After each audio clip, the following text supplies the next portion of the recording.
Hey, what's going on, everybody? Hi, welcome to the program. It's the Jeff Gerstmann Show. It's a podcast. It's about video games. It's Tuesday, and it's December 10th, 2024.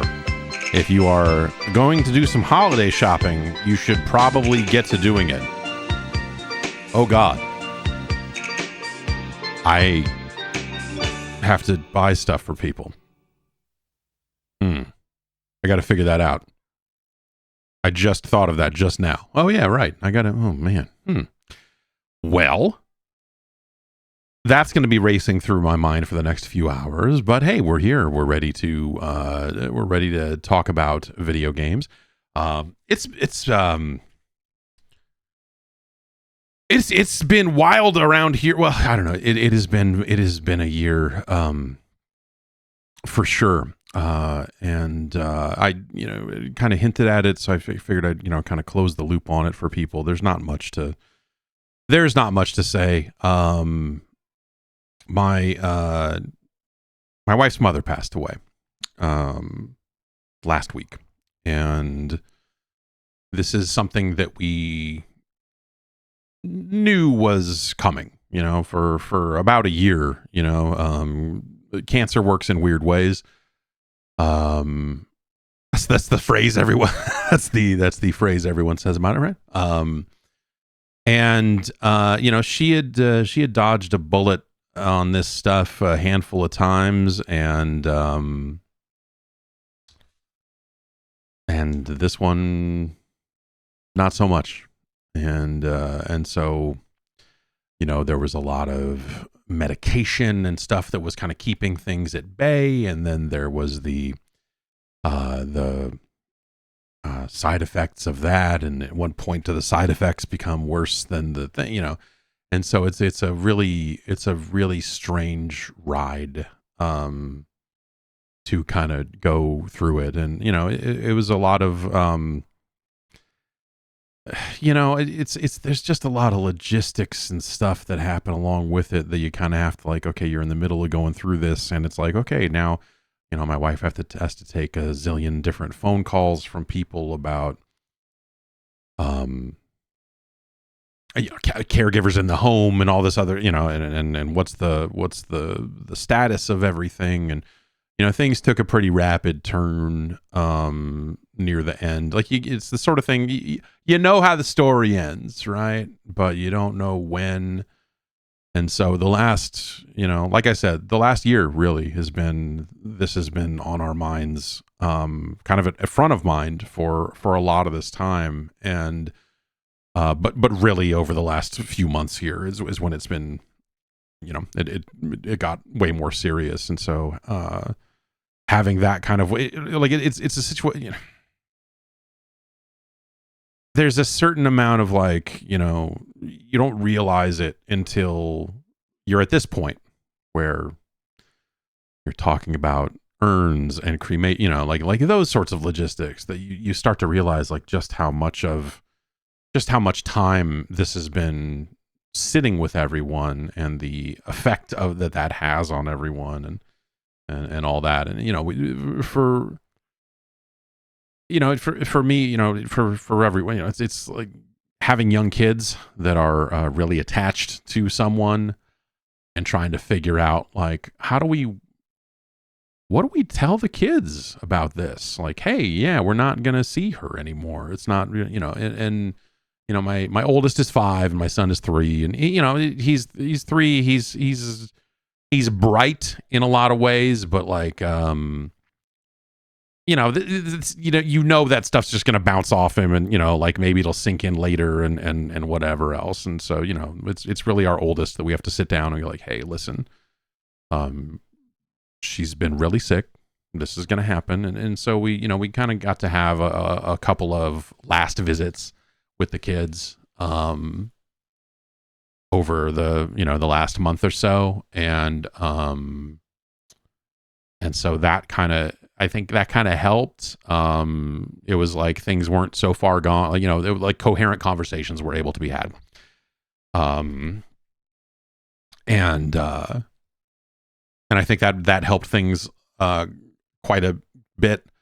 But yeah, you know, like I think the news that this was going to happen impacted my daughter a lot harder than when it actually did. And it sounds, you know, like it sounds flip, but it's not. You know, it's this thing of like, okay, the thing that we told you was going to happen happened, and we're gonna go over now, and we're gonna see your step grandfather, you know, her husband, and she's not gonna be there. She's not here anymore. She's gone. And she absorbed that information just fine. And, you know, it's the sort of thing that, you know, it's going to probably come up over the next year or two, you know, like when it comes up. And, but I think that's how it was. I think that's how it always is, you know, like there, when people pass, in my experience, you know, you go through it and you never kind of stop going through it, but like you go through it in different ways. And for me, and the people, you know, when I had my best friend from high school pass away, I don't know how long ago it was now, 9 years, 10 years, something like that. No, probably more than that, more like 11 or so. Anyway, and you know, it was the sort of person that's like in your life that like, hey, anytime anything happens, you're gonna that's the person you're gonna tell about it. And so it's that thing of like something happens and you go, oh, I got to tell. Oh, right. No, I can't. That dude is fucking dead. And, you know, that's when my dad passed, it was like that. And, you know, there's sort of, like those sorts of situations for the people that, you know, that you're close to in your life, I guess. And so it's stuff like that you realize like, oh, I'm never going to be able to tell this person about this thing that happened. Or like, you know, it changed a lot when I started having kids too, because there's that feeling, you know, when you know, my dad passed before my wife and I were married. And I think the last conversation I had with him was me saying like, I think I'm gonna marry this girl. I mean, you just met her, but you know, I think I'm probably gonna, and that was like the last conversation that I had with him before he, you know, he had a blood infection at the end. And so he was just like delirious. And so they kind of put him under to, you know, because the infection was so bad. And so that was kind of like, you know, it was like a week of him just basically out cold. And before he went and so it's stuff like that where it's just like, oh man, you know, it would be really neat to see, you know, like that if my dad could have met my kids, like that sort of stuff, and the things you do in your life that you can't share with those people anymore, and vice versa, you know, and that I think is the hard stuff, and so like this in some ways is a realization of how all that stuff works, and because it's easy to forget, and going through it again, and you know, trying to be there for the kids and my wife and all of that, and trying to figure all of that out. So, you know, it's nice that you know, it's the silver light. Hey, there's no more suffering. There's no more that, you know, it's cold comfort, right? But yeah, it's it's been a real mind fuck, I guess. In the middle of all this, at some point when they were trying to establish like who was going to come in the home and take care of people, and like, I don't know if the wrong phone got called or if, you know, it was a moment of, I don't know what the situation was, but I still have the fucking person's card here, which is like, I need to get rid of this card before I like do something. Somehow someone got called who was in the line of assisted suicide. And there's a lot of vultures and fucking weird shit that happens around senior care, elder care, hospice care. Like there's a lot of, you know, there's stuff that my dad went through. He was not especially old, but like he got really messed up and had to be in assisted care facilities for a while, and like they dropped him and while moving him, just a bunch of fucked up shit. And so somehow these people got called, right? And it's like, this is like before Thanksgiving. And there's a handful of states where assisted suicide is legal. And actually, you know, I tend to believe in that sort of stuff, that, you know, the right to die, all that sort of stuff. If people want to take that route, if they've reached the end of their rope. That was not where the situation was. And so you've got this like ghoulish woman dressed all in black that is showing up in the middle of all of this and saying, well, I need you to get you to sign this contract. And, you know, it's $4,000, but I think we can do it for $3,000. And normally you're supposed to see a doctor 3 times before this gets administered. But I think we can waive that and you can just meet with me. But, you know, we need to sign it now because then I can get you the drugs before the holidays. And it's just like, and I'm on the outside of this, right? So I'm not in the middle of these conversations. I'm hearing these sometimes second or third hand. And I'm like, what the fuck is going on over there? What the fuck is happening over there?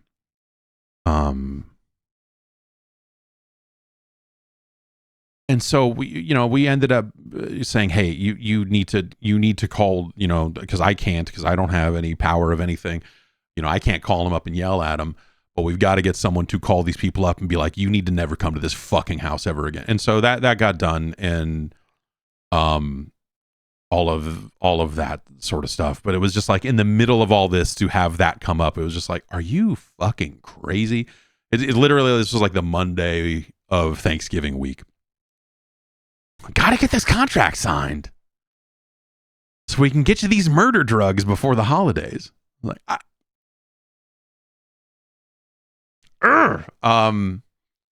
really fucking wild stuff. There are situations where I think that, you know, like people advocating for that sort of stuff, I think it makes a lot of sense. But to have it come up in this situation and to have like the high pressure tactics of a fucking used car salesman to be applied in this situation is fucking bananas, dude. It was just yeah, just fucking crazy. So it's been an interesting a month, year, like it's yeah. So yeah, I don't know. We're all functioning as best we can. Of course, my wife then got sick right after all this happened, and so it's just been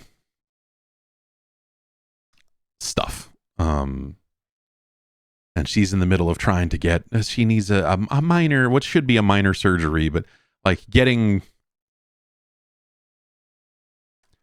I understand why people might be angry at like health insurance companies at the moment. I have an interesting understanding of just like, yeah, no. In the middle of all of this other stuff that has been going on. But yeah, so that has been the backdrop for my 2024. For our 2024 as a family, you know, yeah, it's like I said, you know, it's one of those things that, you know, is going to be rough on the kids in a variety of ways, and all of that stuff. And that's been my main concern, is, you know, making sure that they're okay. And then my wife is doing what she can, you know. Her and I, like, she was instrumental for me when my father passed away. Like, without her, I don't know what, I don't know. Like, I was a fucking wreck. I was an absolute fucking wreck. So yeah, brings a lot of those feelings rushing back, and a lot of other stuff. This is just yeah. I don't have any good like conclusion. I think a lot of that stuff has always sounded really empty to me. You know, like I've had multiple family members, you know, suffer from this stuff, and friends and everything. And I just, there's something so empty about the people that are just like, I'm going to get a bumper sticker that says, fuck cancer. And you're like, great. Yeah. It's like the back to brunch version of like healthcare. It's like, in a lot of ways. But yeah, it's there's just something about, like, you know, like, oh, really? You don't like cancer? Really? Oh, who could have guessed? It's always just one of those fucking things that people think they're just like, well, you know, people say fuck cancer. Like, yeah. No shit. It's really fucking wild. So,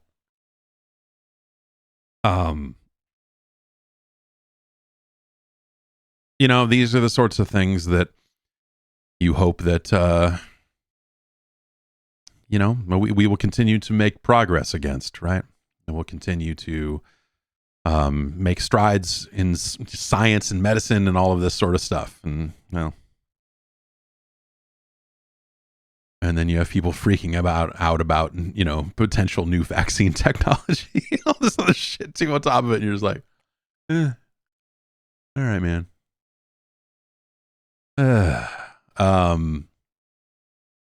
So yeah, it's been a pretty wild time, I guess, is maybe an understated way of putting all of that stuff. And I don't have a really great segue out of that, honestly. You know, there's not. It's really like, anyway. Indiana Jones came out. You know what? Let's take a break. I want to talk to you about Indiana Jones because it may very well be the best game of 2024. I got to do some more thinking on that before I can say it definitively, but like, that is a damn good video game. Let's take a quick break and we'll come back and talk about that stuff. Hold tight. This episode is brought to you by iRestore, the clinically proven, game-changing hair growth device that's here to help you turn back the clock on hair loss. So if your hairline isn't where you want it to be, hey, it's time to take action. iRestore's FDA-cleared laser and LED system isn't just some random fly-by-night gadget. It's a scientifically advanced approach to hair restoration that you can use right at home. The iRestore Elite, the most powerful device on the market, is engineered with 500 lasers and LEDs designed to provide maximum scalp coverage and deliver the energy necessary to revive dormant hair follicles. So how does this work? It works using low-level light therapy, you know, LLLT, a treatment that has been clinically proven to stimulate cellular activity within your hair follicles. That stimulation increases blood flow to the scalp and delivers essential nutrients and oxygen to help reduce inflammation, which is one of the key factors that contribute to hair loss. In just a few months, you'll start to see noticeable improvements as your hair regains its vitality without the need for drugs and weird, painful procedures and expensive surgeries. It is the most non-invasive, pain-free, and drug-free way to bring your hair back to life, and it's backed by real science. Whether you're just starting to see your hairline retreating, or if you are one of those people that just never takes that hat off, iRestore can change your life. For a limited time only, you can get $625 off your order when you use the code JEFFG at iRestoreLaser.com. That's your order at iRestoreLaser.com with the promo code JEFFG. Now, the thing it is a helmet that fits on your head very comfortably, and basically you just kind of you spend a little bit of time with it every day, and you can do whatever. Right? You can put this thing on and like look at your phone. You could wear it at your desk, all this other, I wouldn't go run a marathon. I mean, it needs to be plugged in. I mean, you wouldn't go run a marathon either way, but look, it's comfortable. You can do other things while you're wearing it. So it's not like, it's not covering your whole face or anything weird like that. It is just a very easy, low impact way for you to take control of this situation. In a 4-month double-blind clinical study performed by a board-certified dermatologist, 100% of study participants grew more hair with iRestore's laser and LED technology. So you can feel confident that you're buying a system with proven results. Are you ready to get medical-grade red light treatment at home to regrow your hair? For a limited time only, you can get $625 off your order when you use the code JEFFG at iRestoreLaser.com. That's iRestoreLaser.com and use the promo code JEFFG. Support the show. Tell them we sent you. Hair loss can be frustrating, and you don't have to fight it alone thanks to iRestore. This Indiana Jones game is bonkers. It is bananas.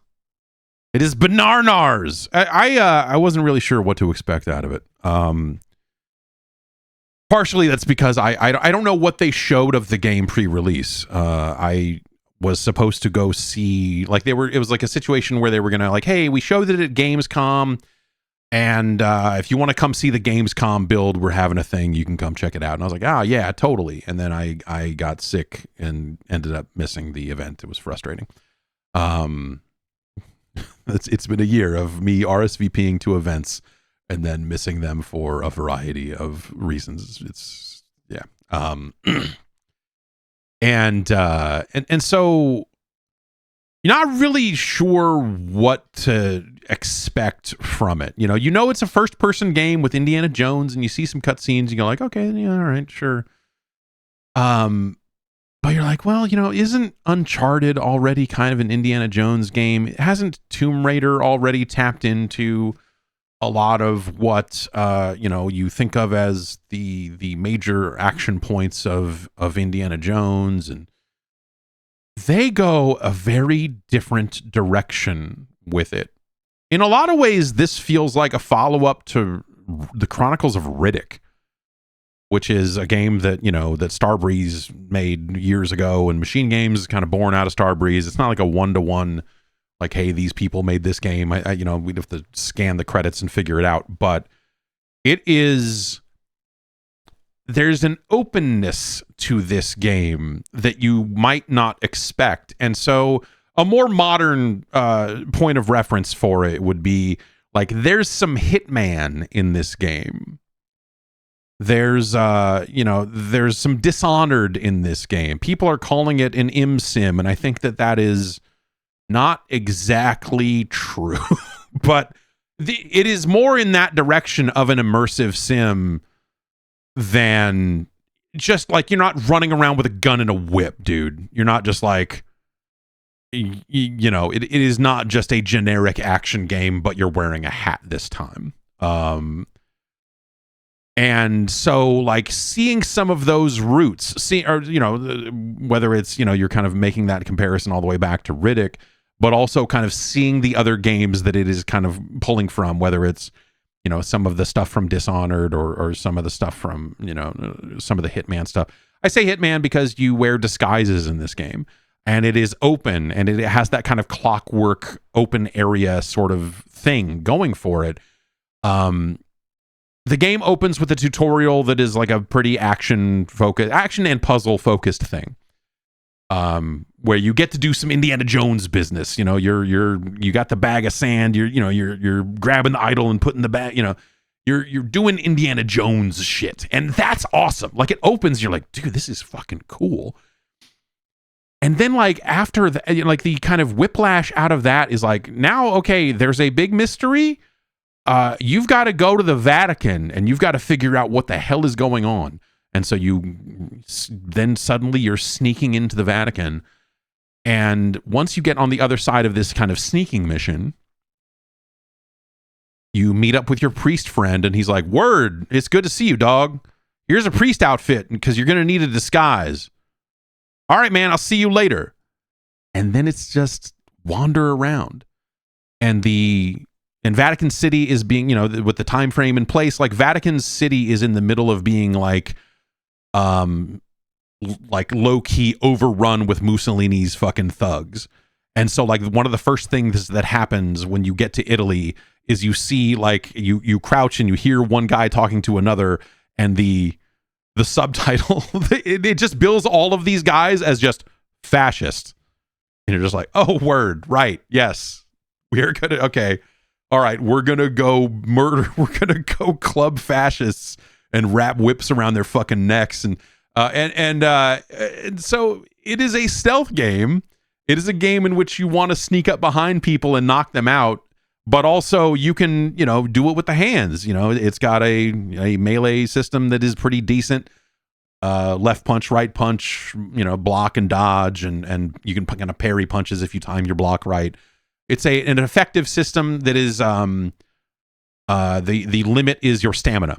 And so it's got a stamina bar that is constantly draining as you're running and doing all this stuff. It prevents you from just like running up on someone and just punching them over and over again. And so it makes the combat a little bit more thoughtful than it might be otherwise. I think the stamina system in a lot of games tends to hamstring it, but here it gives you, it reins it in a way that makes it feel a little bit more realistic. And so you are skulking around the Vatican, like looking for weird clues about secret fucking Catholic sects and all of this, and meanwhile, Mussolini's fucking idiots are taking over and they are dumb as shit. Which is fun. And so you're kind of making your way through all of these weird religious artifacts and finding strange tombs, and then you've just got idiots standing around guarding dig sites, holding sticks, and they're just like walking around going, and you can fuck them up in the process. And it is super engaging. There are a ton of side quests. One of the early quests gets you a camera, and the camera ends up being this multifaceted tool that you'll have quests that involve you having to take pictures of stuff, but also like you can take pictures of monuments. It will an icon will pop up when there's something you can take a picture of. Some characters, you'll just overhear them talking about like, I want to send a picture of the Sistine Chapel back to my mom, but I forgot I don't have a camera. The camera's too expensive. And you can walk up and hand them a photo of the Sistine Chapel, and they'll go, oh, thanks. All that inventory stuff is handled really well, kind of just like you're pushing right on the D-pad, and that's kind of that. All of those points you get for the photos and everything are, I believe, called adventure points. And for doing things in quests and solving quests and whatever, you earn these adventure points that you then spend learning more skills. Around the world, you'll find books. You also buy books. You can, you'll get a currency for playing as well. And so you will basically, you'll find a book that'll be like, it's Brawling 1, and it's going to improve your your hand-to-hand combat. And then maybe later in the game you'll find Brawling 2, and some of them are just very straightforward, like if you read this book you'll have one more block of health. And then some of them are like, if you read this book you can hold down the whip button on like normal enemies from stealth, and you can just knock them out by wrapping the whip around their neck and dragging them back. And you're like, oh, word? There's one called Lucky Hat that's like, if you get knocked out during a fight, you can push a button to pick up your hat and put it back on and keep fucking fighting. You're like, yes. And so that's an interesting system that you kind of build out as you go. I have been taking pictures of everything and doing everything, and so I've had more than enough points to buy all the to read all the books that I've found. But that's a pretty fun system. But it's a lot of quests that don't involve combat. Like you go, like I did not fire a gun in that game until I was done, like 5 hours in or something. And basically, like in the process of me leaving the Vatican, because you're going to the next big area, that's where Nazis show up. And so like I punched out a Nazi, and he dropped a gun, and I was like, oh, a gun. Fuck. And then I realized, like, I've had a gun. You have a gun the entire time, but there's not really, it would be crazy to shoot it in the Vatican, like, and you don't need to either way. And so it was this thing of just like, oh man, that guy just shot at me, and now there's other guys running my way. I should probably, and so you pick up the gun and you're like, okay, sure enough, there's a guy with a fucking MP40 or whatever coming up behind me. And I shot a few guys and cleared that area and made my way forward. But it's also a game about you picking up big weird melee weapons and hitting dudes. Like it's candlesticks, it's brooms, it's guitars and violins. It's the clubs that the fascists are walking around with. It's, like there's a ton of different things that you find. A big bust statue, fucking fly swatter. Like there are a bunch of achievements centered around you knocking people out with dumb things like a fly swatter, which you can totally do. The weapons break really easily, and so you can't really use them. The melee weapons, I guess I should say, break really easily. So if you're clubbing dudes from behind, you're breaking sticks and throwing them down. And so like the action and the puzzle solving, all of that stuff is really good. They've got a pretty good hint system in place. There's a setting you can pick early on as to like how much assistance you want. on like puzzles and stuff. I went with the defaults, which are like less assistance, but you can also use the camera to get hints. And so if you're at a situation where you're staring at a bunch of weird statues and you got some levers and other things and you're like, well, what the fuck do I do here? Like you can, on a lot of these things, you can take another picture of it and he'll go like, well, maybe if I pour wine in this and move this over here. And so he'll eventually kind of walk you into the solution if you take 3 or 4 photos of the thing. So you can kind of, it almost feels like the weird adventure game hint system with the invisible pen where you're like, I'm going to rub off the top answer and it's going to be a very generic kind of clue. But if I rub all the way down, eventually it's going to tell me exactly how to do it. And I think it is all so fucking slick. It is ultra impressive. And going through the different disguises, you'll have enemies that'll see through the disguise. And so, you know, you do have to kind of be careful just out walking around sometimes. And that all ends up being buoyed and like further carried by how good a lot of the dialogue and cutscenes and writing and acting. Like, I had my misgivings that, like, when they announced like Troy Baker is going to be Indiana Jones, you're like, well, that's Troy Baker's in a lot of stuff, and he's in a lot of stuff because he is an effective voice actor and is good at performance capture and all of the stuff that he has done in his career. But also he's been in a lot of things. And so, you know, there's that idea of like, okay, you went out and you got Harrison Ford's likeness. Like, you look at this dude and you go, there he is. It's Indiana motherfucking Jones. And you're going to tell me a Troy Baker voice is going to come out of that. And you're like, man, he does alarmingly well. It is shocking how good he is at like kind of splitting it's not that it sounds exactly like Harrison Ford. It sounds very close, and it sounds like young, like it sounds the way Indiana Jones should sound. He's very good. He's very, very good. The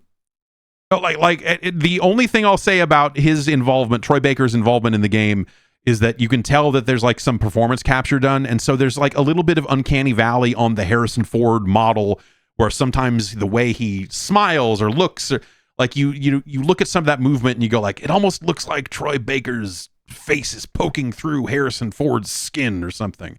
And so that's kind of a weird, it's kind of a weird thing. But those are few and far between, and I think you kind of have to be looking for them. It's a very effective performance, I think, vocally, and I think that it looks fantastic a lot of the time. I think a lot of the line reads and a lot of the other characters also, like, there's some good, like, Indiana Jones is occasionally funny, right?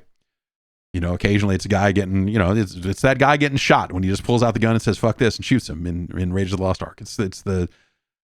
There are things about that character where he is just kind of a fucking smartass, and that stuff plays really well. Like, it's a subtle type of comedy. It's sarcasm. And the facial animations on you and the characters you're talking to, and like, there's just a lot of really great stuff. A lot of really great performances that, again, you know, it's the things you would want out of Indiana Jones. Like it feels like the full breadth of the character is being represented. And that's awesome. Because, again, I think when we look at Uncharted, we see a subsection of Indiana Jones stuff, right? Where it's like, okay, you know, he's in tombs, he's doing things, he's getting idols, there's traps, and there's weird stuff. And Lara Croft, it goes down the same path also, where it's like, okay, you know, you're doing a lot of climbing and this, and you're jumping around and solving these puzzles, you're shimmying sideways until there's room, you're doing Lara Croft stuff, you're raiding tombs. In the first tomb you raid in Indiana Jones, like, you don't even pull your gun out for for 3/4 of that mission, because there's no one to shoot. You're not shooting bats. You're not fighting a weird dinosaur. Maybe a weird dinosaur would be fun. I don't know. But like it just feels like a different pace than those games. You know, it feels like an environment that you want to explore. It feels like a character that belongs in that environment, and they nail it. They nail it completely. And then you know, and you go through this whole open area, completing all these side missions, and you know, you find some video gamey stuff. You're like, oh, the fascists are running a boxing tournament in this back room, and if you had a disguise, you could get in there and fight. You know, and so there's like little stuff like that you're just like, oh, right, it's a video game. But even that's like short and fun, and has really dumb voice act. You know, like it's real silly. And so you get all of that done. And, you know, by this time, you're like, I don't know, I'm maybe like 6-7 hours in. And I'm like, I don't even know how long this game is. What's going on? And then he's like, all right, we've got to get out of here. We got to go to this. And then you go to another place and you're like, oh shit, it's a whole nother open fucking area. Like you have these linear moments where you're like, okay, I'm going through this tomb. I'm exploring this location. I am achieving this goal. I am completing this quest. And it is all, you know, it is mostly linear. There'll be some hidden stuff off to the side that if you solve a puzzle this way, then you'll open a different door and you'll get an item or something, right? But then those are connectors that end up leading to these other larger open areas, and having like a multiple of these open areas over the course of the game. Like hour count wise, it's not some crazy, you know, I'm not sitting here going like, it's a 70 hour, you know, it's nothing like that. I'm getting pretty close to the end here. But it's like it's a compelling mystery to solve, and the places you have to go to solve it are fun. You know, you're you know, like exploring under the Vatican and all this weird stuff, and then moving on to different locations after that, and you know, the pyramids, and you know, like you're seeing cool locations to explore if you were Indiana Jones. And I think they do that insanely well. It is so much more than like the next game from Machine Games, because it does not have the same balance of action that the Wolfenstein games had by a long shot. You know, Wolfenstein is a game about you running as fast as you can, murdering fucking everyone. And those games are rad. And then you go back to your base and you have conversations with people, and you know, like this, the story is the story. But like by and large, a lot of that game is you just gunning fools down because it's Wolfenstein. And so I think going in, you're like, okay, all right, well, then what is this going to be? Okay, well, we're going to have this completely different, like, non-combat location and all of this other, like, it just, the pace of it, the vibe of it, the feel of it is so dramatically different than the Wolfenstein games. Than the visceral nature of the Wolfenstein games, and you know, the big boss fight. I always think about that big boss fight at the end of the game, where it was kind of the downfall of Wolfenstein, especially like both games kind of ran into this a little bit, but like sometimes the action wasn't as good as it needed to be, or it was a situation where it's just like, okay, like you've put me up against something that just mows me down, and now I have to hide behind things for way too long. And the way that the Wolfenstein games ended up using stealth, you know, it's like, yes and no, right? It works and it doesn't. It's those are cool games, but it's a different balance, is I guess my point. And when Indiana Jones just comes at everything in a very, very different way. It's a great time. And it's, yeah, it is, again, you know, some people are comparing it to Dishonored, but I guess like when people call it an immersive sim, I think when I think about immersive sims, I think about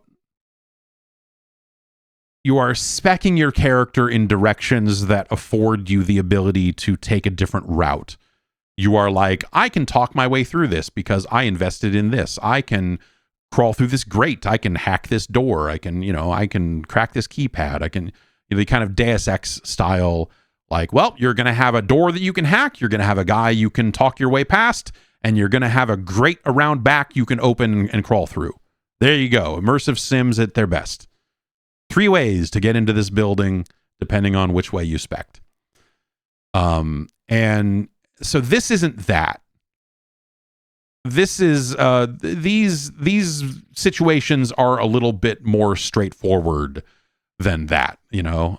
But you will find situations where you're like, oh, I could have crawled through. I had a situation where I kind of jumped off a building and just took the damage, only to find like, oh, there was a hole in this chain link fence that I just didn't see.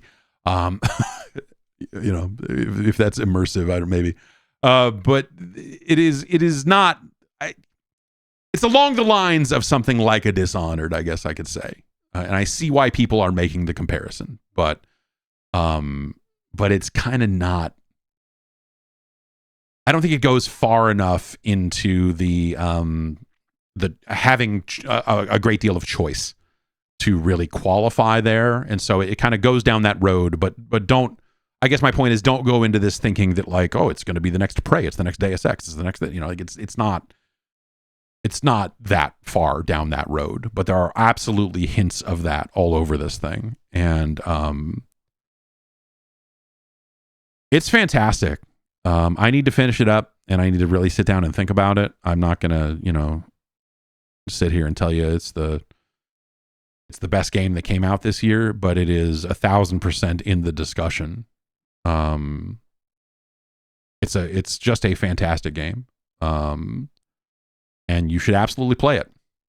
It's cool as hell. Like I'm not a big Indiana Jones guy. Like I like Raiders of the Lost Ark and then the movies that came out. Like I guess when I say that, what I really mean is like I didn't much care for Temple of Doom when it came out. You know, as a kid, and it was just like, oh yeah, I don't know, this is not nearly as cool as Raiders of the Lost Ark. You got this dumb kid with you, like fuck, whatever. And then the movies that came out after that, I think are pretty good, but not as good as Raiders of the Lost Ark. Which is an awesome fucking movie. So yeah, I guess my point is like, I'm not this like crazy Indiana Jones super fan. But man, it makes me want to go back and fucking watch all those movies again. I don't even think I saw the whatever the last Indiana Jones movie was. I didn't see. Last Crusade I thought was all right. It's fine. At some point, it's just like, this doesn't feel vital, but it's like, they made it, whatever. It's fine. It's fine. It's fine. We'll go watch the young Indiana Jones TV series, right? I'm going to go do that. No? All right. Maybe I'll just go watch Raiders of the Lost Ark again. Maybe that's what I actually want to do here. But it's out now on PC. I've been playing it on PC. They patched in path traced lighting a few days after release. They did a weird thing. They, you know, for as much as the Microsoft leans on Game Pass as like, hey, you should really sign up for if you love video games, you should be signing up for Game Pass. You should check out Game Pass. If you're a super fan of games, get into Game Pass and check out Game Pass. I think for them to do that, for them to have Game Pass and say like, if you want to play our games day one, then get them on Game Pass, and then say, or you could pay us $100 for the game and play it two or 3 days early, I think is kind of a slap in the face to their existing Game Pass subscribers. It sets up the people that are Game Pass subscribers as like second-class citizens in their ecosystem. And I think that's a really crummy way to treat people. And I think like trying to have this like, you get to play all our games on day one, but this is day -2. It's like, no, motherfucker, that is day one. Day one was Thursday or whatever, or Wednesday, Wednesday night, whatever it was. Thursday morning, I forget, whatever. Thursday afternoon, I think is when that video went up. I think it's right around the time that their early access period started. Early access is just your game launched early. I think it's messed up for you to say, hey, if you want to, like, if you're on Game Pass and you want to play this game, if you want to be one of the first people to play this game, then you need to spend $30 to $5 to buy this premium upgrade, to upgrade to the full the expensive version of the game and do this. It's not the first time they've done it. It is certainly not going to be the last. But I think it's like in a world where they've already carved up Game Pass a handful of different ways and, you know, kind of retrofitted the service, and now they have a tier of service that doesn't include day one games. That's the type of behavior I would expect for the people on that version of the plan. The people that are on your like premium day one version of the plan to then also have this upsell opportunity, but like, well, yeah, day one, I mean, this technically isn't day one, I think sucks. I think it's a really crappy way to do it, and I think that the people that are subscribing to Game Pass deserve to get everything. Maybe, you know, and you know, that eliminates, I'm sure that is a money thing that, obviously, right? It's a money thing, you know, that they lose out on. I'm sure a great deal of people buy that premium $30 upgrade, $35 upgrade, whatever it is, but like, don't call your thing Game Pass Ultimate. Don't use the word ultimate to describe your service and then say, hey, you also have to pay extra for this. I think that's really crappy. I think it's a really, it's a disappointing way for them to frame their service. I think it's just a bad way to go. I think that they should end this practice completely and just say like, hey man, if you're, and you know, if they want to carve it up even further and make it even more confusing, I could see a world where they say, if you're on Game Pass Ultimate, you get that stuff at the same time as everybody else. But if you're only subscribed to Xbox or if you're only subscribed to PC, then maybe you don't. And if, you know, that's even more confusing. So maybe that's not a good way to go. But that's at least like an argument that if they made it, I'd be like, well, that's dumb, but okay. But for them to literally have something and say like, this is the ultimate version of the plan, and then say, you know, also you still don't get these games on day one, or to try to say like, well, day one is when we say it is, and we say people who pay us more money get to play it before day one. It's gross. It's gross. And they should be better on that front. But whatever, that's, you know, the game itself is tremendous. I think it's a really, it's just I've been having an amazing, just a really wonderful time with it. It's the sort of game where I want to do all the side stuff. They're really good about letting you return to areas, even if the story doesn't necessarily justify it. They just say like, oh, you can, and they pop it up the first time you go to leave a location, or the first time you are able to start a quest that would let you leave the location. They're like, hey, you can just come back. If there's side stuff you want to get, you can go to the chapter select menu and come back here anytime. Don't worry about it. Go on, go play the game and come back here and take the last 5 photos you missed or whatever. I like that. They do a good job of both doing that and conveying to the player that you can do that. And I think that's cool. It's a fantastic game. And something of a surprise, I guess I would say, like, you know, I mean, it's weird because, you know, it's not like Machine Games has a track record of making like bad games or anything, but it just feels so far outside of the game you thought that they would make, or just like the kind of what you would think of as an Indiana Jones game. And you know, like you tend to think like, oh, well, they're making it first person because if they made it third person, it would just be Uncharted. And you're like, oh, is this going to be first person Uncharted? And the answer is absolutely not. Like, no, it's super not. It's fantastic. And I guess it'll be out on PlayStation in the spring. They haven't given like a full date for that or anything, but like that game's like, you know, probably like a few months, like 4 months, 5 months away, maybe something like that. So, so yeah, it'll be available on more platforms soon, I guess. But I've been playing on a PC.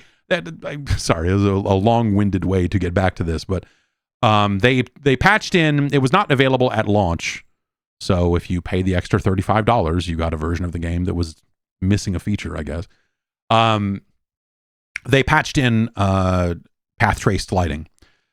And I have messed with that a little bit. I have not played a ton of the game since that came in, but I've had the game pretty much turned all the way up.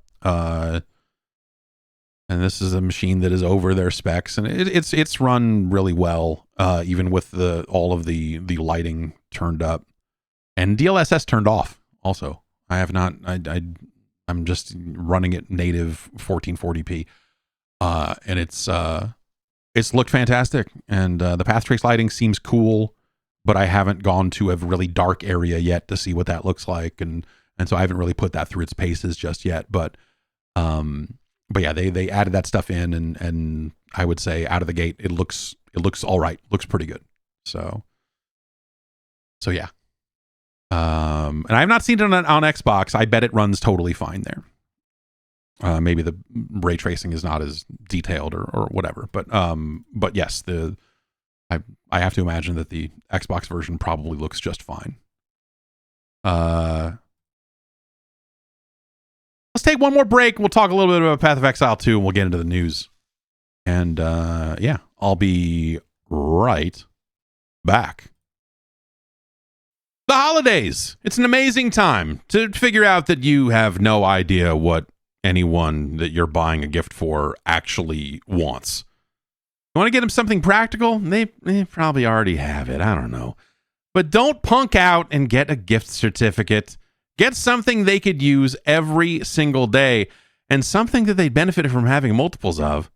You know, like Raycon's everyday earbuds. Raycon's everyday earbuds are a must-have for any audio level. They make an excellent holiday gift for anyone that you're shopping for. They already have tens of thousands of 5-star reviews online, and their latest model is even better. It's got a 32-hour battery life, multi-point connectivity so you can pair it to 2 devices at once, active noise cancellation, which is handy if you're on a train, a bus, anything. Especially you're traveling for the holidays.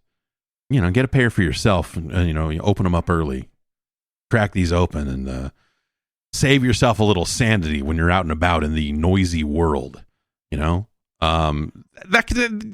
active noise cancellation has been crazy expensive in a lot of headphones over the years, but now with the Raycon everyday earbud, you can find it in a difficult, at a nice accessible price point, which is great. Raycon started just half the price of other premium audio brands. That means when you're shopping for multiple people, that's 2 gifts for the price of 1. Make it easy. Raycon's everyday earbuds are also available in a variety of vibrant colors, which, it's fun unwrapping something crazy. I ended up with a pair of purple ones. And, it's like everyone else's headphones. You go out and you look on the market, what else is selling. It's either like that sterile white or generic black. Get something fun. Get some purple. Get some nice purple earbuds that you can wear for all day and then some, and not have to worry about where's my charging case? Where's this? Where's that? Those things are just going to last. And then when you're done, you literally do just slap them back in that charging case and get them ready for next time. If the recipient of your gift is for some reason not as impressed as I know you're going to be, Raycon offers a 30-day happiness guarantee and nice, easy returns.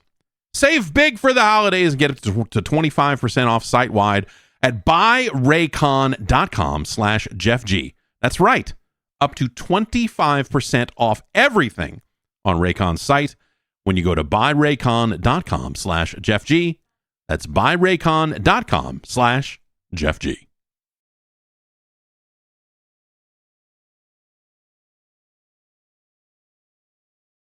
What's the deal with Path of Exile 2? How many hundreds of dollars are they going to extract from people during the early access period for Path of Exile 2? I have been trying to play some Path of Exile 2. It is in early access. It launched in early access. You have to pay for it. It is eventually, I guess, going to be a free-to-play game, but you are paying for access to it in this time frame, and they are happy to sell you many different Founders Edition packs that are available on the Steam page that go up above $100. It is a Diablo-style action RPG. If you have not If you are not aware, Path of Exile 1, I would call it massively popular. I would also call it too much. Path of Exile 1 was a game I tried to play. Let's say, I don't know, how long is Path of Exile 1? Has it been a decade? Something like that? Like over the time period that game's been available, I feel like I have tried to play Path of Exile 6 or 7 times. And every time I get up to a point in it where I have to start spending points, and every time you call up the skill tree in that game, it makes the skill trees of the sphere grid of Final Fantasy X look sane by comparison. When you pop this thing open and it's like, this one's over here and it's swirling like this, and there's, you know, and if you follow my build guide, like and follow and subscribe to this channel, my build guide will get you. And and so that would always drive me from the game one way or the other. It was always like, okay, yeah, this is a decent action RPG, but like I'm not really into this world and not really into the writing. Like it's fine. But it's just rough enough that it's like, I don't know that I'm really into it. And then every time I try to level up a character, I just look at it and go like, I don't want to fucking, whatever I'm doing it wrong. Any point I spend on this grid, I'm fucking up something. So whatever.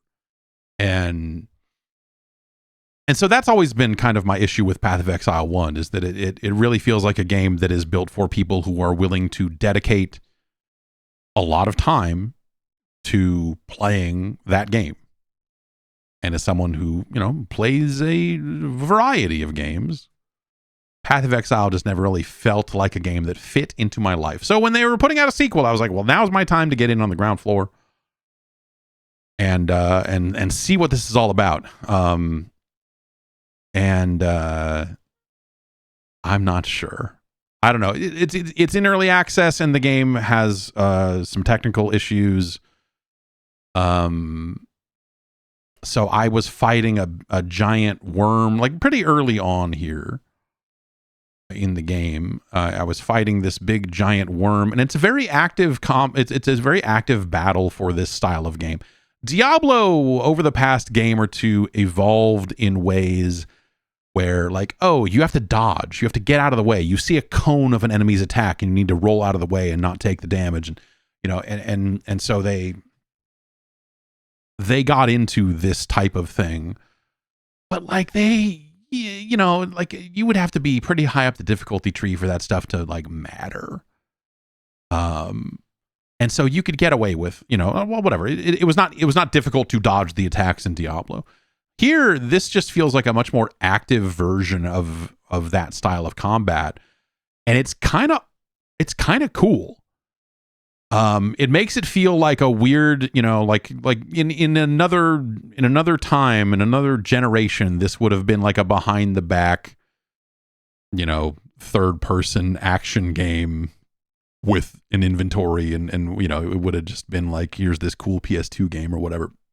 But instead, they make it an action RPG, the top-down isometric view and all of that.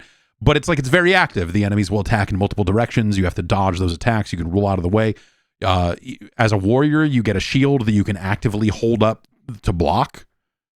And so it becomes a game where you are much more invested in the attack times and the startup, the frames of your attacks and things like that. Like, how long does it take your attack to start up with a two-handed mace versus a one-handed mace versus that, you know, because your range matters, you know. So you're kind of like, I'm going to step into range of this skeleton and fucking whack him, and then I'm going to back off to not get hit with the counterattack, or I'm going to put up my shield and try to do this, or, you know, I'm canceling from this two-hit attack into the shield, and so like I'm playing warrior, if you haven't figured that out, but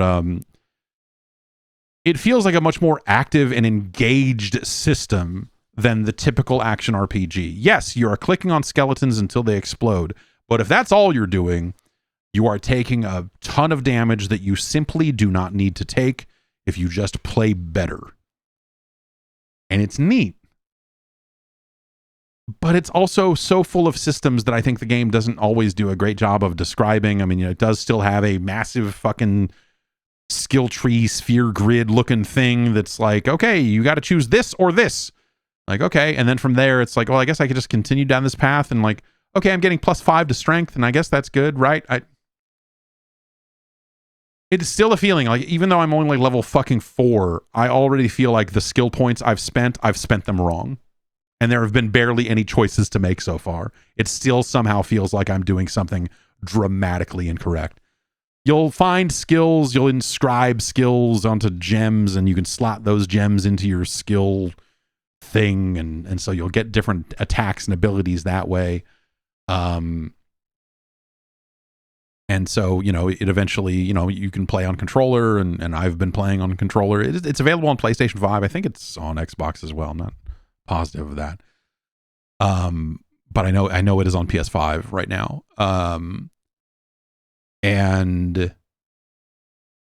it controls just fine with a controller. I think that might be a better way to play it. I don't know, because some of the other, so it is almost like a dual joystick game, because you can set the way you're aiming with the right stick. And then some of these characters are way more about crossbows and ranged attacks and some of this other stuff. And so you can kind of play it like a dual joystick shooter with some of those classes, which is neat. I guess that's my feeling about Path of Exile 2 right now, as I play it and go like, this is neat. I'm not sure that I like it, but it's really neat, this thing that they made. And like I said, it's a game, you know, it is in early access. I was fighting a big worm, and then halfway through the battle, everything just froze up. You know, instances are getting bugged. Like, you know, the world chat for the game is full of people complaining about bugged instances and everything else. And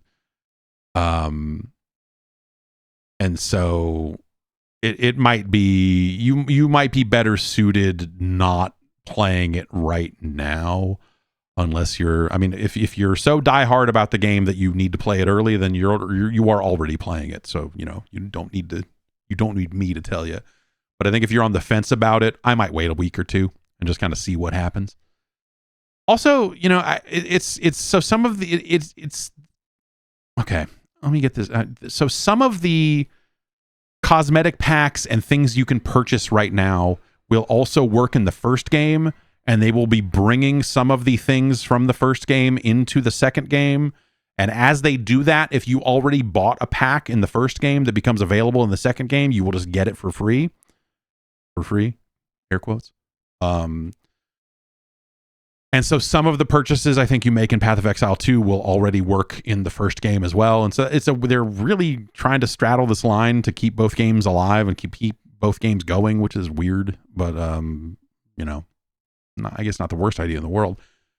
But as a result, I guess probably as a result of some of that, when you open up the shop in this game right now, so there are already, you know, there are packs that get you into the game that are already like $100 or more, just on the Steam store. But once you get in and open the in-game version of the store, you'll find things that are just like, hey man, do you want this pack of cosmetics? It's $350. And you're like, what the fuck? And they call it a microtransaction shop. Those are not microtransactions by any stretch of the fucking imagination, people. Like, what are you doing? It's crazy. And I think the only thing that the only piece I can hold on to that helps make it make any sense at all is, well, this is kind of the continuation of a shop that has existed for a decade or more.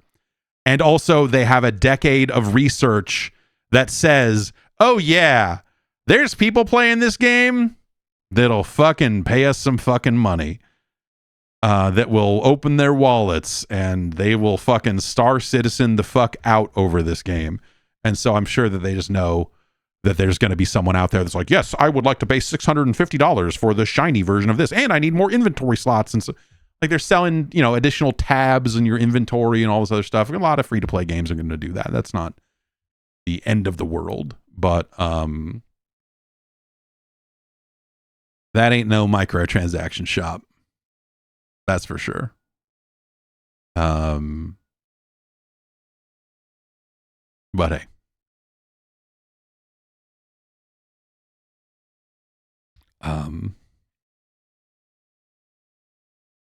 I don't know that I have much of an opinion on it past like that. I think that the way that they are handling combat, the way that they have built the game seems fascinating.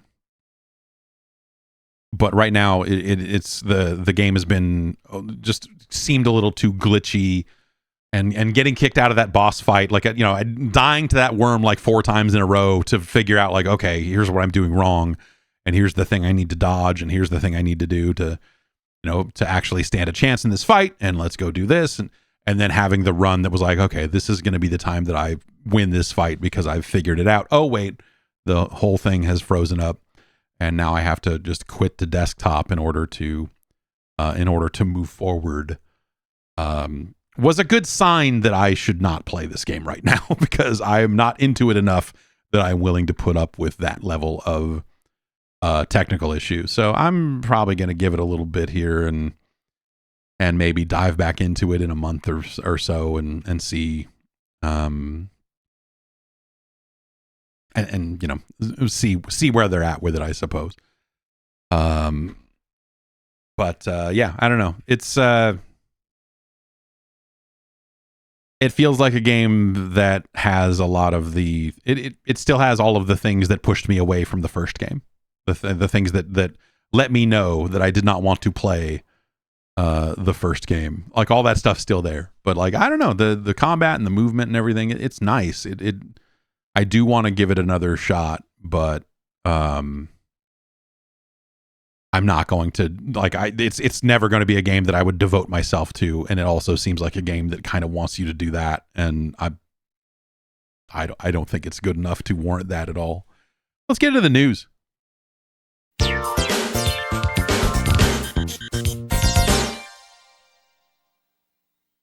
Ubisoft has pulled the plug on XDefiant. We ended up talking about this on Wednesday last week. But and this is not a surprise. This shouldn't be. This is probably not a surprise. The Chief Studios and Portfolio Officer, Marie-Sophie de Walbert, I'm probably mispronouncing that in a few different ways. They posted the internal memo that they sent around. Today, I wanted to share with you we've made the difficult decision to discontinue development on XDefiant.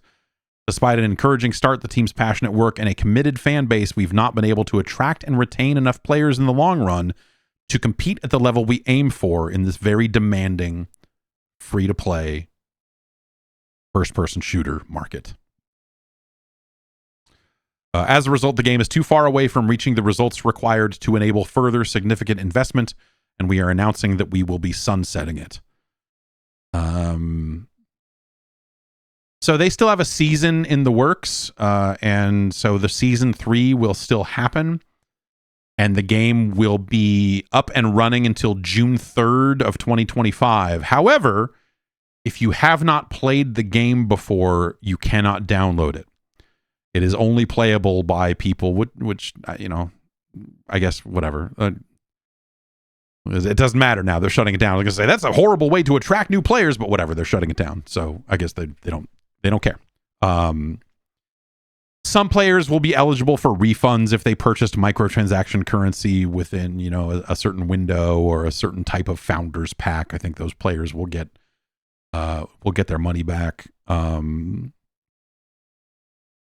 This is also going to result in layoffs across multiple studios. It says they say here that half the XDefiant team will transition to other roles, but they are going to be closing the production studios in San Francisco and Osaka, and they will be ramping down their production facility in Sydney, Australia. 143 people will be leaving the company from San Francisco, and 134 from Osaka and Sydney combined. That's a lot. The The internal memo here goes on to say, developing games as a service experiences remains a pillar of our strategy, and we've achieved significant successes like Rainbow Six, The Crew, and For Honor, among others. It's a highly competitive market, and we will apply the lessons learned with XDefiant to our future live titles. Globally, we are determined to take the necessary steps to put the company back on a path to growth, innovation, and creativity, and make sure that we can set you up for success. And they've been setting people up all right. Ubisoft has been setting people up like nobody's business for this past 3 or 4 years here, huh? This means continuing to radically evolve our mindset for production and business practices, which we will share more about soon, and doing targeted restructuring when necessary. I know that situation brings questions and expectations, and we will share regular and transparent updates. You know, I think it was just last week, if not the week before, that we were talking about just how lost Ubisoft seems, and how they just feel like they have completely, you know, obviously they do still have some games running that people like, you know, like Rainbow Six Siege. People do still play that game. For Honor still has people playing it, is still getting some level of support. But like, just as a company, the kind of general path that they're on feels so off. Like that they fucked something up. They turned left when they should have turned right, and everything that's happened after that has been rotten. We talked about some of the reasons behind that last week in terms of like there's company culture stuff that they never truly solved. They, you know, when it comes to getting abusers out of that company, and some people that were identified as, you know, as people in management roles that were leading to a toxic work environment, you know, that those people were not taken care of as quickly and removed from the company as quickly as they probably should have been. And that has a morale impact on the people that work there as well. When those people are stuck in those positions and you're just like, why the fuck do I work here with these shitbags? I'm going to go do something. So, you know, it has not made Ubisoft seem like a particularly attractive place to work on top of everything. So, you know, you have these like weird decisions, this constant like revolving door of live service games as they like fail over and over again, whether it was this or Hyperscape or, you know, the other things they've attempted. There was a story just the other day with Michelle Ancel talking about Wild and how Wild fell apart, and how Ubisoft was in a bad place when they inherited Wild because Sony was, you know, just like, and just some of the just they just sound like they're a fucking mess. There's also a statement from Mark Rubin, who was I guess is for a while here, is it executive producer? Yes, executive producer for XDefiant. He previously held that role on Call of Duty games. I believe he was at Treyarch. I believe that's the particular fork of Call of Duty he was on. Anyway, he made a public statement on Twitter, getting into some of the refunds and everything else here. They say he says we'll still release our season 3 content. Servers will be up. Player registration, it says new downloads and player registrations will no longer be available. I took that to mean that you wouldn't even be able to download the game. He was Infinity Ward. Okay, so was he Infinity Ward during the dark time? Was that it? Anyway, we'd have to go look it up. Anyway, it says new downloads and player registrations will no longer be available, but I was able to download the game. I have played it before, and I'm sure that's why, but I think the idea is that if you have downloaded and played XDefiant before, you are still able to do so.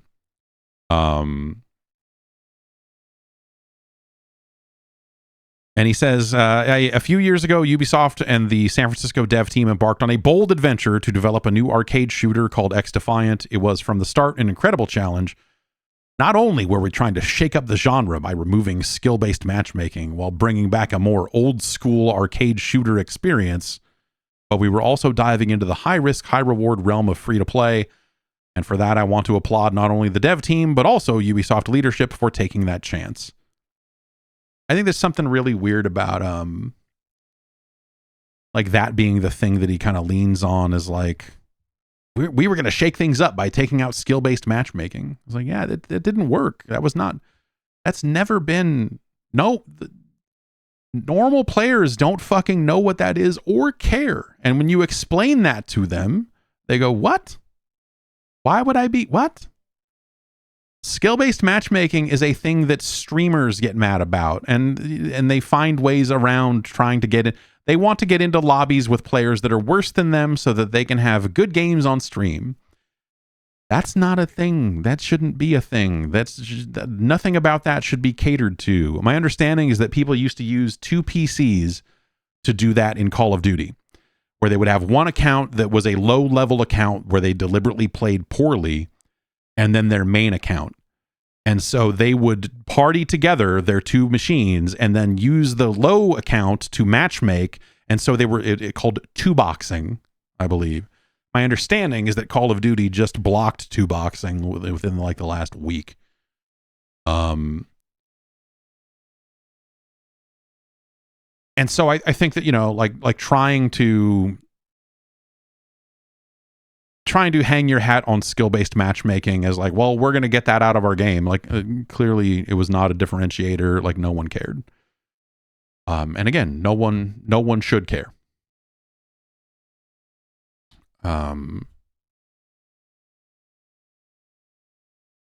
Also referring to it as a more old school, like XDefiant was a game that had a long-term identity crisis.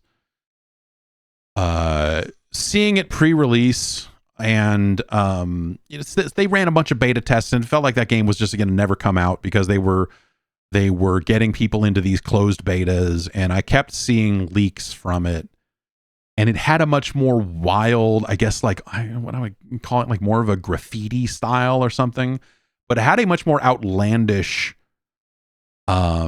visual style at one point, and then they kind of reined that in and went with this like faction based. I think they always kind of had the faction based thing.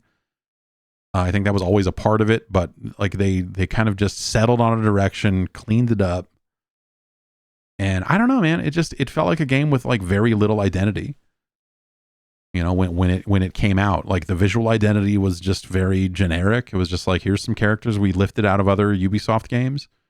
And so it's like they kind of clash, but they kind of don't, which is maybe more damning because in a weird way, like, hey, you've mashed together all the characters from these sub-franchises in the Tom Clancy universe. Like, guess what?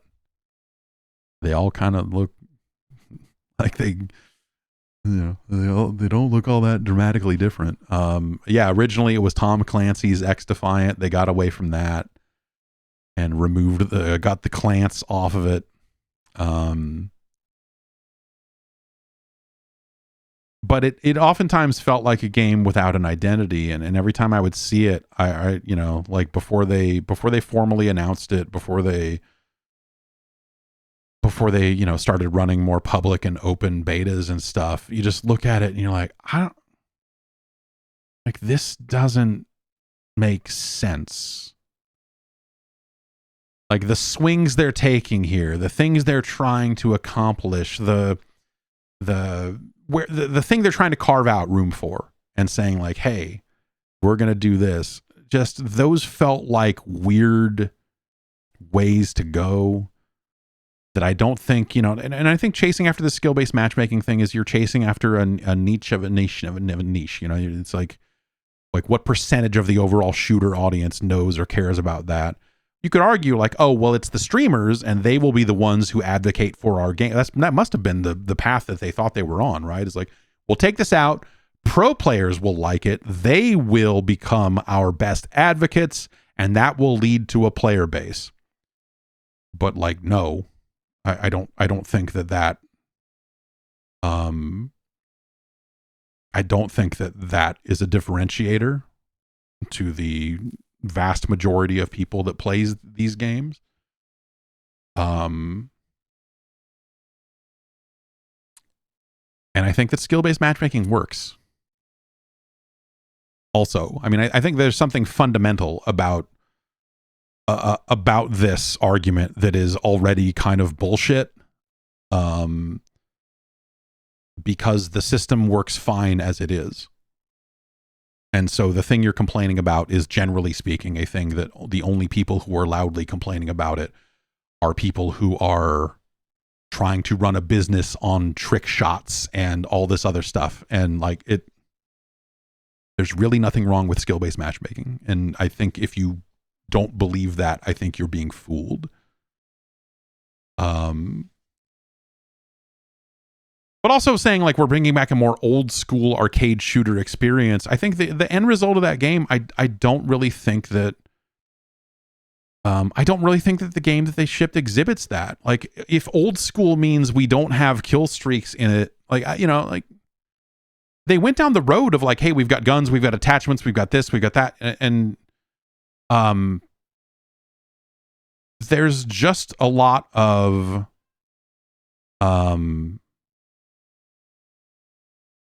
I don't know, like they made 80% of Call of Duty and then didn't do the rest. And they didn't replace it with something. They didn't have like an answer to like, what is our game? They tried to have the faction-based stuff. And so when you would have an ult, sort of like Overwatch, like you would fill up a meter and you would be able to do a thing. And depending on which factions you play and whatever you pick, you would get a different ability. And so they kind of crossed that type of hero shooter concept into a Call of Duty style shooter. And I think that stuff just ended up not working. But like that was stuff that, there was no moment in XDefiant like, and I'm not an analyst. I'm not a consultant. Maybe I could be both those things, but I don't do that. There was just never a point with that game that I look at and go, yes, they're nailing it. They're doing it. They're getting it done. There was nothing about that game that looked like, oh, this stands out and it's going to make it. Even at a time when Call of Duty was maybe a little wobbly over the past few years. I could see when they greenlit this game, when they said, hey, we're going to make this, like Call of Duty was probably in a weirder funk. And so I could see why you would do it, and why you would greenlight this project and why you would go down this road, right? Because you're thinking, oh, Call of Duty is in a weird zone. Maybe it's time for us to try to take it on. And so, Call of Duty didn't do them any favors by, having this year's game, I think is fantastic. It is one of the best that they have shipped. Across the board. I would say that, last year's game with Modern Warfare 3 was wobbly, right? It was, the maps at launch were not good. The campaign was a joke. Like, there were things about that game that you just go like, oh man, is Call of Duty about to fall off all over again? And, I would actually say that the last Treyarch game in Black Ops Cold War was not a great game. And so they've had a bit of unevenness, even Modern Warfare 2, I think was an awesome game, but it was following on from Modern Warfare 1. And so there's that sort of stuff. And so I see why you might try to think now is the time to try it. Now is the time to greenlight this because we think we can get it done if we make the right game at the right time. And so they walked into a brick wall because Call of Duty did not fall off. The sale of Call of Duty to Microsoft did not cause it to implode on PlayStation. If they were betting on anything to go wrong with Call of Duty, like even the things that have gone wrong with Call of Duty over the course of XDefiant's development are not things that had a massive impact on people playing that game. Of course, XDefiant is free to play and, you could carve that out, but Call of Duty is worth the money. Games like XDefiant, I think, prove that. You're like, okay, no, I would much rather pay $60 for this actually good one than play this one for free. Not everyone's going to be in that position and they'll play a free to play game because they can't afford it. Like things happen, right? But generally speaking, all the external factors that could have worked in their favor with XDefiant didn't. I guess, is part of this situation. But I don't think they did themselves any favors with that game. Like, it was pretty clear from some of the closed betas playing it, just going like, this game does not have the juice. This is not going to do it. This is not a game that's going to last a year or 2 years or whatever. Like, even before Concord happened and things now feel way more brutal than they did when XDefiant launched. But it was pretty clear that, like, man, this game is not, like, even if there are things about it that you go like, this is kind of cool, it's not enough of it. And it was clear out of the gate that game did not have legs and it was not going to survive.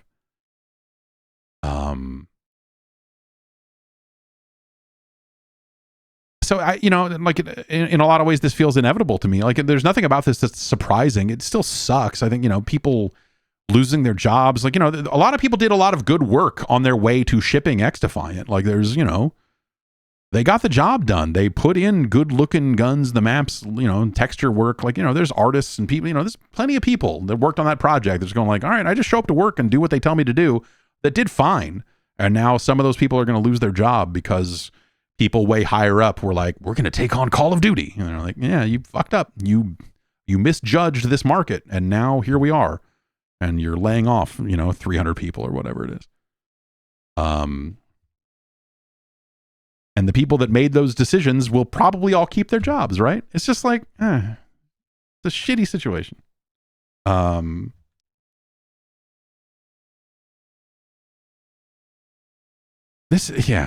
He goes on, like, this is, you can tell he is not happy that this game is shutting down. I mean, why would he be, right? But, like, free-to-play in particular is a long journey. Many free-to-play games take a long time to find their footing and become profitable. It's a long journey that Ubisoft and the teams working on the game were prepared to make until very recently. But unfortunately, the journey became too much to sensibly continue. This has been a personal passion for me for years, and I know that not all challenges lead to victory, but I also want to recognize all the developers who are being affected by this closure. Each and every one of them is a real person with a real life. And yeah, man, it's... Yeah. It's a bummer. I don't know what you do. I don't know what you do differently in this situation, because I don't think that there was much they could have done with that game that would have led to a different outcome. And some of that is external to them and things that are kind of out of their control. Also, the paragraph in there where he says it takes a long time to turn the corner on a free-to-play game, and we were prepared to do that until we weren't. Sounds like him being like, hey, Ubisoft is fucked. And the situation changed because Ubisoft is having massive problems. And Ubisoft is having, like, quite large-scale problems here. In the midst of all of this, GamesIndustry.biz is reporting, while there is still a GamesIndustry.biz, I guess, that talks are ongoing to try to bring Ubisoft private, to get it off the stock market. And the biggest shareholders, according to the story, are trying to discuss what that buyout looks like and trying to figure out what it's going to take the company private. Of course, those shareholders are the Guillermo family, brothers, Eve and that's the name of the company, Guillermo Brothers Limited, and Tencent, who is the other major shareholder. And so they are trying to figure out what is the process that brings this company private. It sounds like that the sticking point here is who controls the company. And the Guillermo family wants to maintain as much control as possible, while Tencent is like, oh yeah? You guys want to keep... This isn't like when Vivendi was trying to fucking buy the company out. You can't get up on stage and say, thank you for keeping us as a public company. Yes, we can keep control. You know, and think about that moment, that like feel good moment of like, oh, look at him up there. He seems so happy. They fended off this Vivendi takeover that probably would have fucked it all up. And then this company has kind of been shitting the bed ever since. Maybe that's They had some good games there in the first half of that time, I guess. It doesn't seem like they're doing a good job of running this company. And I will say, if they were to take it private, I think that ends up probably taking some of the pressure off, because they're constantly having to, do fun little dances to increase shareholder value and take bigger swings, because they're a company with this level of assets. And so they have to do that. As a private company, they could take smaller bets. They could focus on, like, what are smaller games that we know will turn a profit? And try to rebuild the company that way. But as a public company, yeah, like how many, like a decade plus of like games just getting thrown aside and things getting fucked up and projects going poorly. And, it's been a mess. It's been a mess.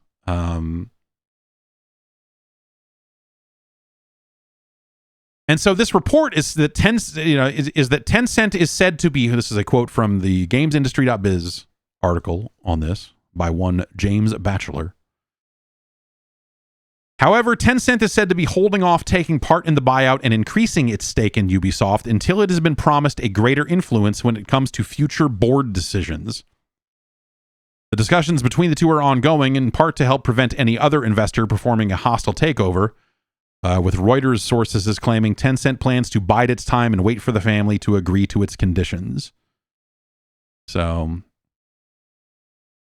yeah, some of this talk has been swirling around for a few months now. I mean, really, it's been swirling around for a few years now, but it's picked up steam really since, I guess it was that earnings call when they talked about how Outlaws was not doing the numbers they thought it was going to do.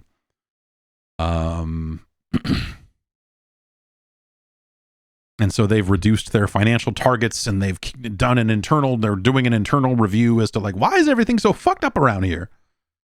And they've been laying off a lot of people. I mean, Ubisoft used to be this weird,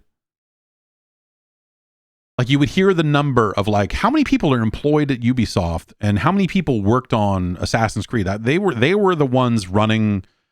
They feel like they embraced this kind of outsourcing or this multi-studio approach before everyone else. And I think in the early days of that really benefited them when it came to, like, hey, we want to get an Assassin's Creed out every year or so. In the early days of that franchise and some of the other things they were doing on the Xbox 360, they felt like they were ahead of the curve.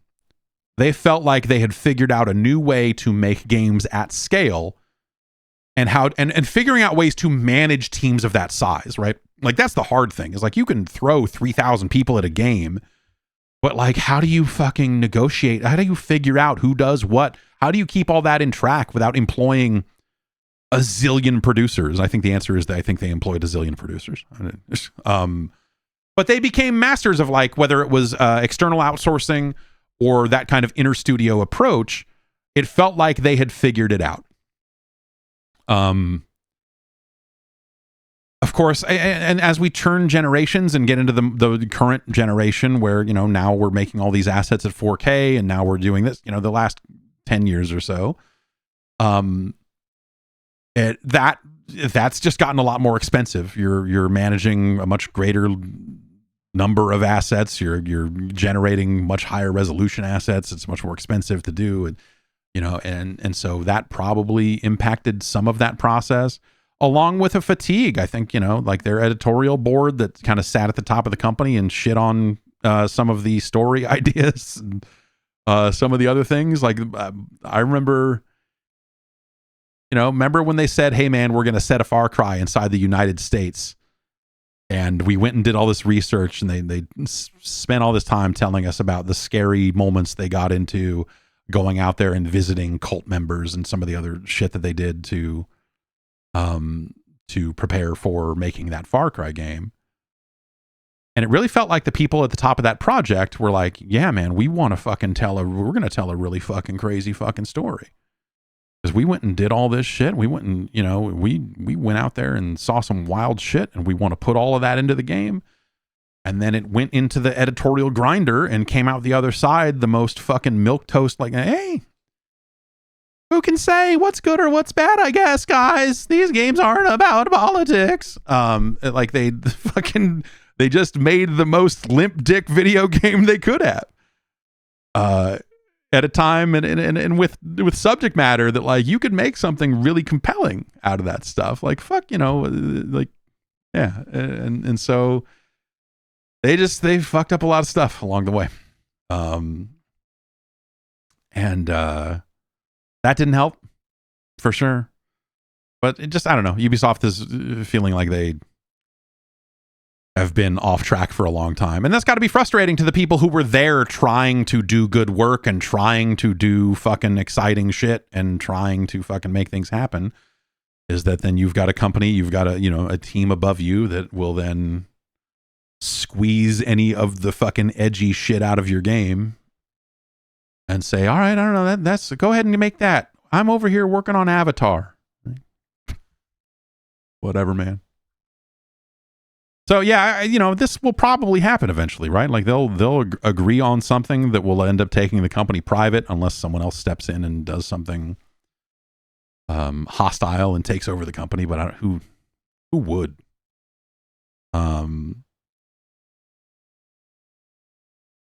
And maybe that's the right step for them. New leadership. Like this is a situation where you go like, this could probably use some new leadership.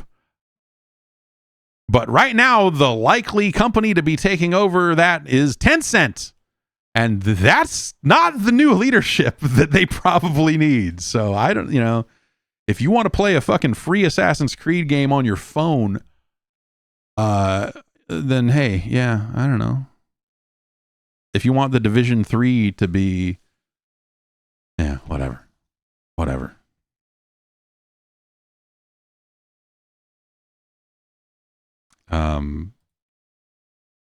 It's hard to envision a scenario where like going private and all of that other stuff ends up like being the thing that helps, that ends up saving Ubisoft. Like there's certainly a path where going private is the thing that it takes a little bit of the pressure off, lets them get down to a reasonable size, which is a brutal way to frame it, but it's probably the thing they need to do. And then figuring out what is actually the new path forward for that company. And if they find success there, then what do? They go public, of course, right? They're like, we solved all our problems, and now we're going to go public again and fuck it all, like, right? I mean, that's how this always works. Or they sell to somebody who's public, and it just happens that way. But I would probably never view a company such as Tencent as a company that's going to come in and save anything.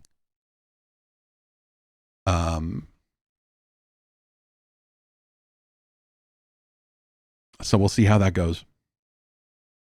Meanwhile, in the shooter space, the people over at Epic saw something else that they could try to absorb, or something else they could try to dip their fucking hands into. And so they are rolling out, tomorrow they will be rolling out a new mode inside of Fortnite called Ballistic. Ballistic is a 5v5 shooter where you have a buy rounds, it is a round-based shooter where you will buy guns at the beginning of a round. You will get something called a Rift Point device, which is some kind of briefcase, kind of looks like a bomb, I don't know. And there will be 2 points on the map where the attacking team can plant that Rift Point device. And they will try to win by blowing up, by doing whatever the Rift Point device does, while the defending team will attempt to stop that from happening.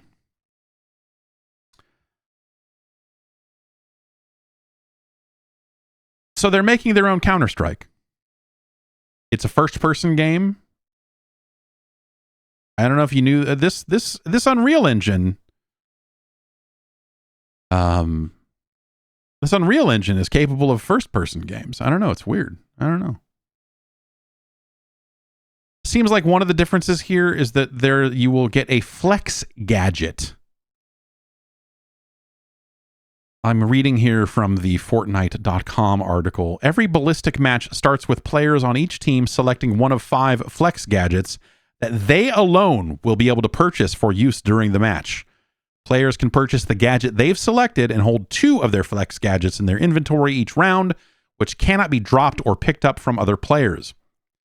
And so the thing that makes you different from other players, other than the guns you're buying, if you're buying different guns, is that only one player on your team can have frag grenades.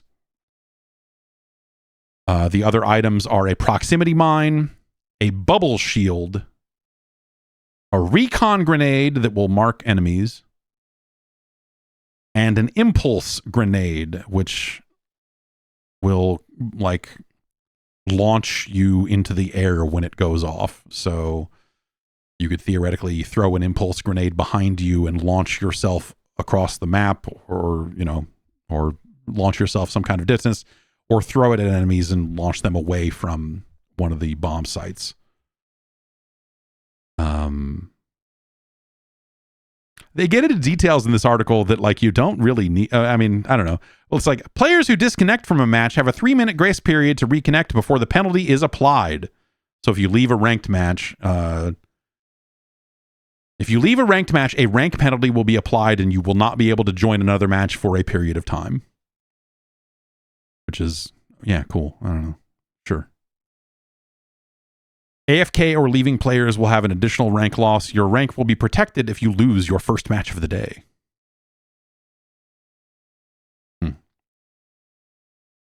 What do you think? You think their Counter-Strike is going to matter? You think their take on the Counter-Strike and Valorant thing is going to make it? I mean, looks all right, but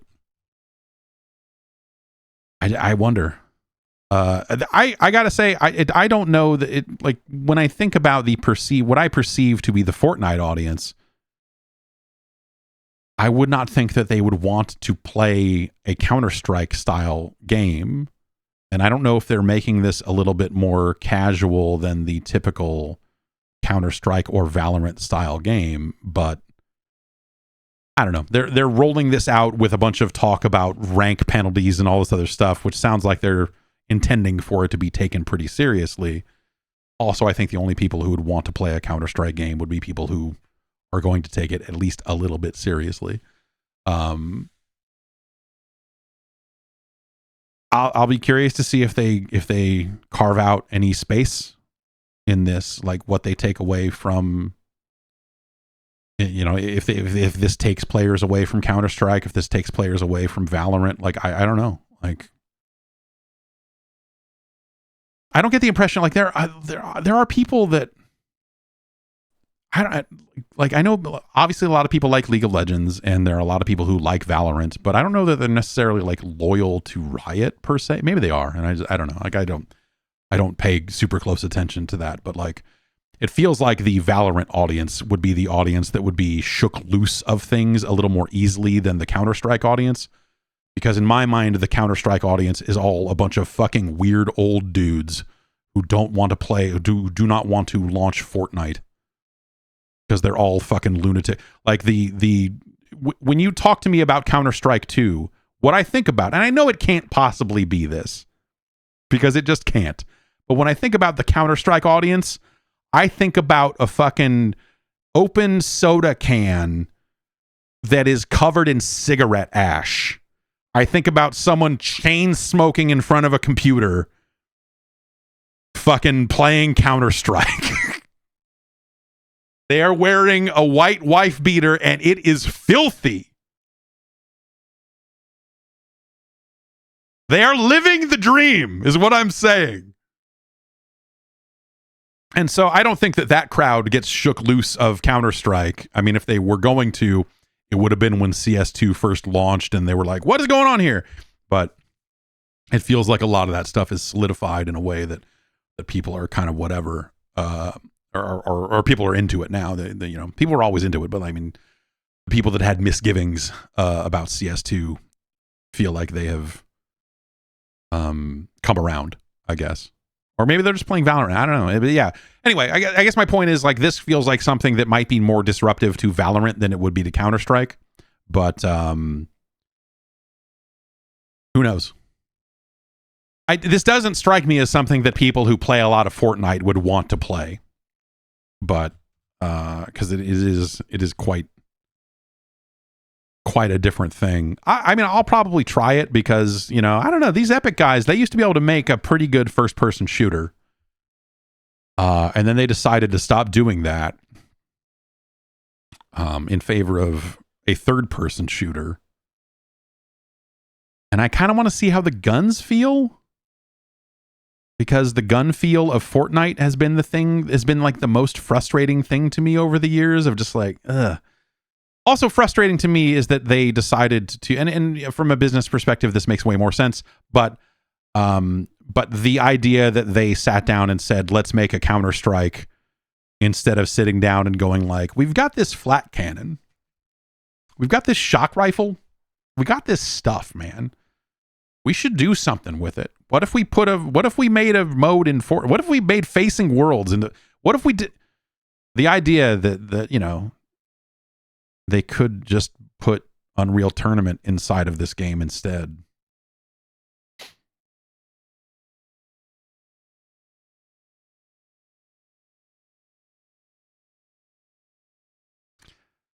It's a bummer.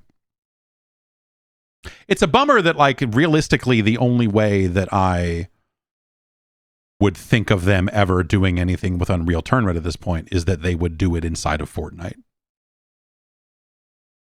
Because look at what the, you know, with the Lego stuff and, you know, the racing mode didn't really pan out for them. It seems like they're kind of like, you know, this is not gonna.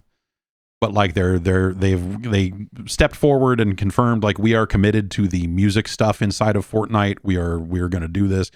The funny thing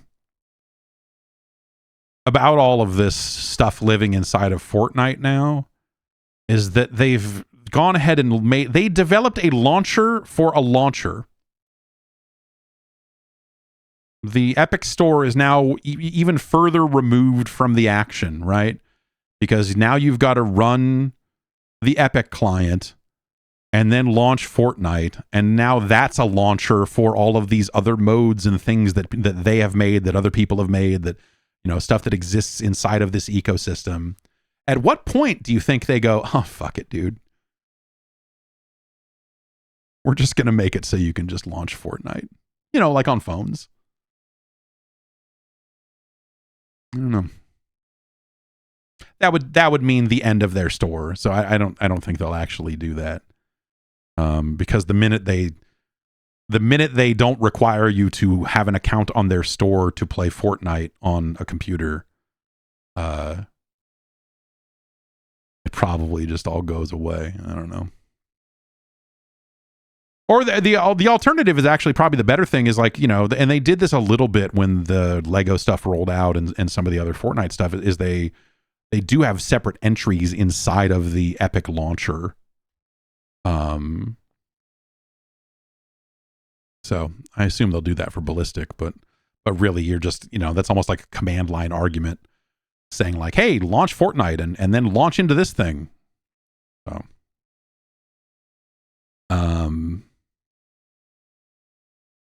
the Game Awards are happening this week. They're happening Thursday, the 12th. And we're starting to hear a little bit more about some of the games that will be shown there. It looks like 2K ponied up to get multiple games onto the Game Awards stage, as both Mafia: The Old Country and Borderlands 4 will be shown. I can't make this up. Randy Pitchford had a lot to say on social media, on Twitter, to confirm that there would be a new Borderlands 4 trailer, and he literally ended his statement about it by writing in all caps, "I am excite."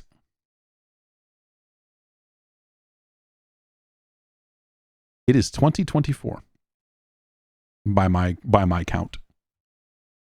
Eurogamer also notes that a handful of other games have been confirmed. That Pal World will be there, presumably with something related to Pal World. Pocket Pair. The Pocket Pair will be there with something related to Pal World. Saying you won't want to miss it. And Hideo Kojima, I don't know if you heard of that guy, but he will be there as well in some form.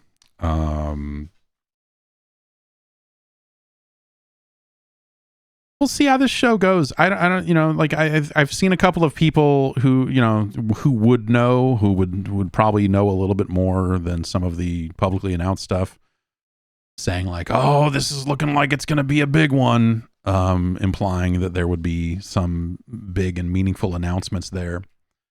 And we'll see how that all pans out. I was originally going to go to this show, but with everything that's been happening here, I'm not going to leave the house for a full day and disappear and leave my wife with the kids and all that sort of stuff. I am planning to talk over the show when it occurs on Thursday. So I should be here with you for that live. But yeah, some companies are trying to turn this into a thing. They're trying to, and this has been going on for a handful of years now, where, you know, we're having more and more events happening around the show, where like, oh, we're gonna show off the, you know, hey, we're bringing our game to LA and come out here and play a build of it or whatever, and so I've been kind of fielding invites for stuff for the past month and change for stuff around that. And I don't know that any of that sounded like, I don't mean to shit on the people who were, but if you'll allow me to do just that, like, there was nothing I got invited to, seemed like, so the efforts to try to turn it into like a secondary kind of like summer game fest type of thing in the fall that some publishers are kind of trying to do, doesn't really seem,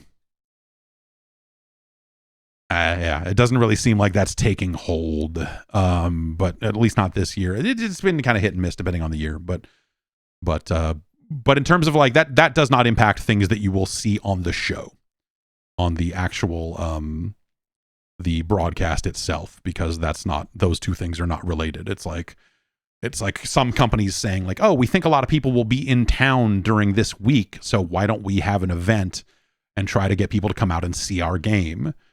Or like a company is having a party that's like, and it's weird because their party also includes the time that the Game Awards is on. So they're like, if you're coming out to LA but you're not going to go to the Game Awards, you can come watch it with us, and then we've got some games too. And it's like, why would you be coming out and not going to the show? I guess there's some people that would do that, but it's I don't know, like that's kind of a weird one,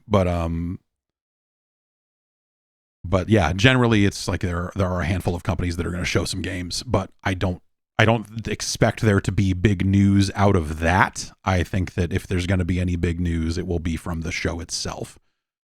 There could be something I'm missing, but like that's been my read on it so far. And yeah, so I don't know. We'll see what ends up getting announced. That's Thursday evening Pacific time. It's like 4 or 5 or something like that. I'll figure out what time that thing is going to start, and then I will plan to be online a half hour or so before the main show starts, and we'll talk over it. We'll do a thing. Barring any, it's like there's been a lot happening around these parts lately, so. Unfortunately, I'm still in kind of a state of flux with a lot of the stuff that's been happening here. So bear with me, but that's the plan. The plan is to talk over the show.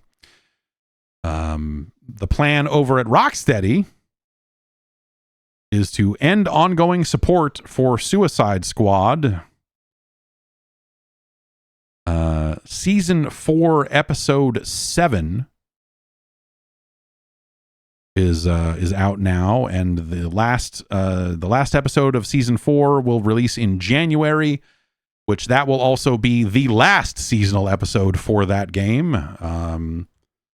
Their quote here, according to videogameschronicle.com, is, while season 4 episode 8 will mark the final battle against Brainiac, all online features will continue to be available, so you'll still be able to enjoy co-op with friends, as well as all previous seasonal and episodic content. They are also rolling out, which is rolling out today.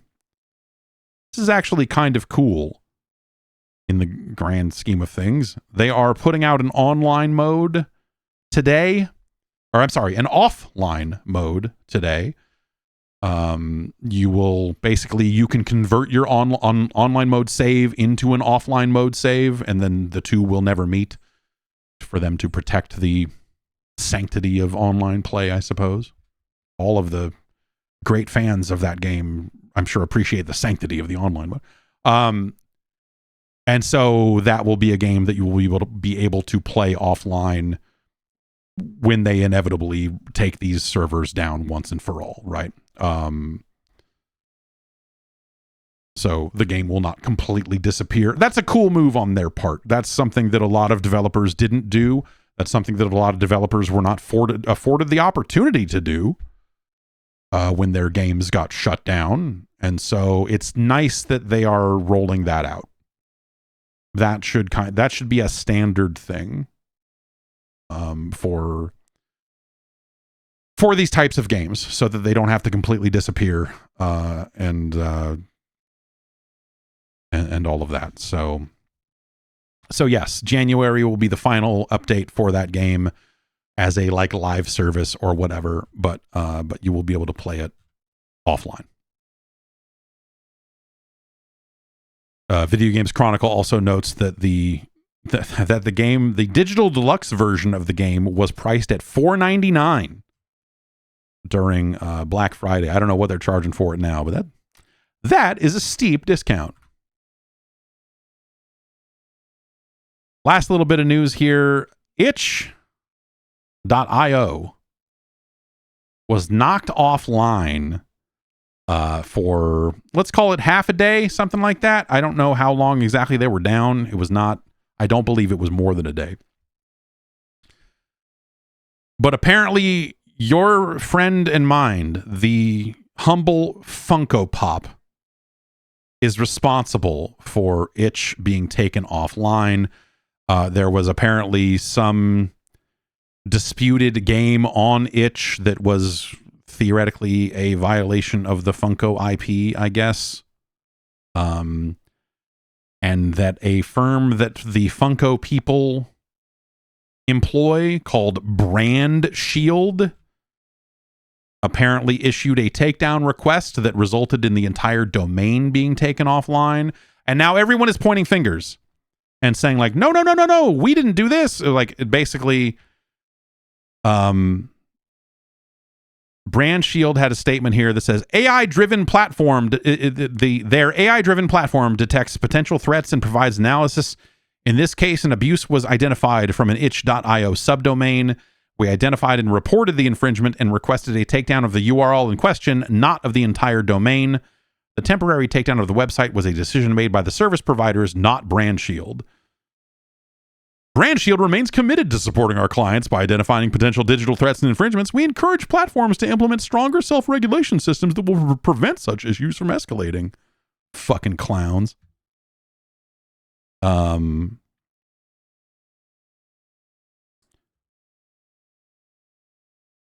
However, Leif Corcoran, who is running itch, says that he provided something to their domain registrar and all that sort of stuff, and said, hey, yes, we've removed the page in question, like it's all this other stuff, and that it still got shut down. Okay, so what this actually apparently is there was not even a... Okay, his quote here is saying, from what I can tell, some person made a fan page for an existing Funko Pop video game with links to the official site and screenshots of the game. So it wasn't even an infringing game. It was just a page on itch, which the very idea of someone saying, I need to make a fan page for Funko Fusion, which is, by the way, not a good game. So it sounds like the situation here is that the Brand Shield AI sucks shit and found a fan page and said, well, this is infringing, and generated a report, which it probably should not have done in the first place.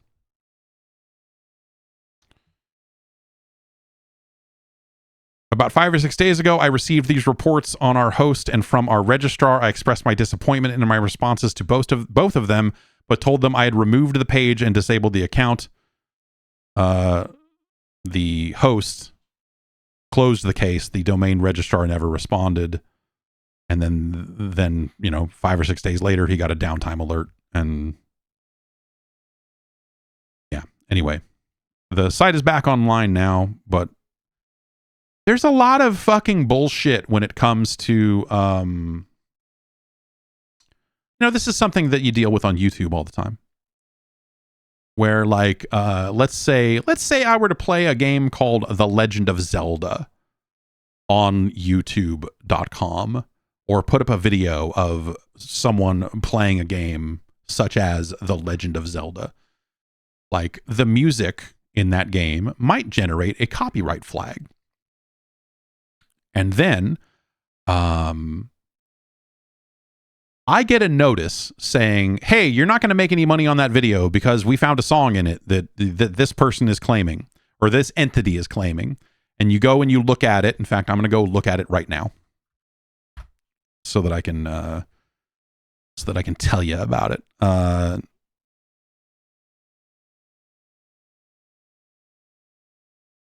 Let's see.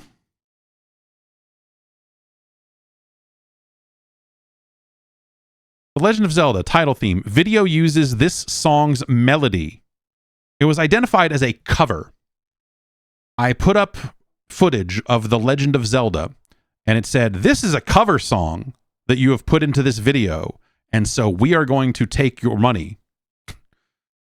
Not, hey, you played this Nintendo. And also, it does not tell me who filed this claim. No, I'm sorry, it does.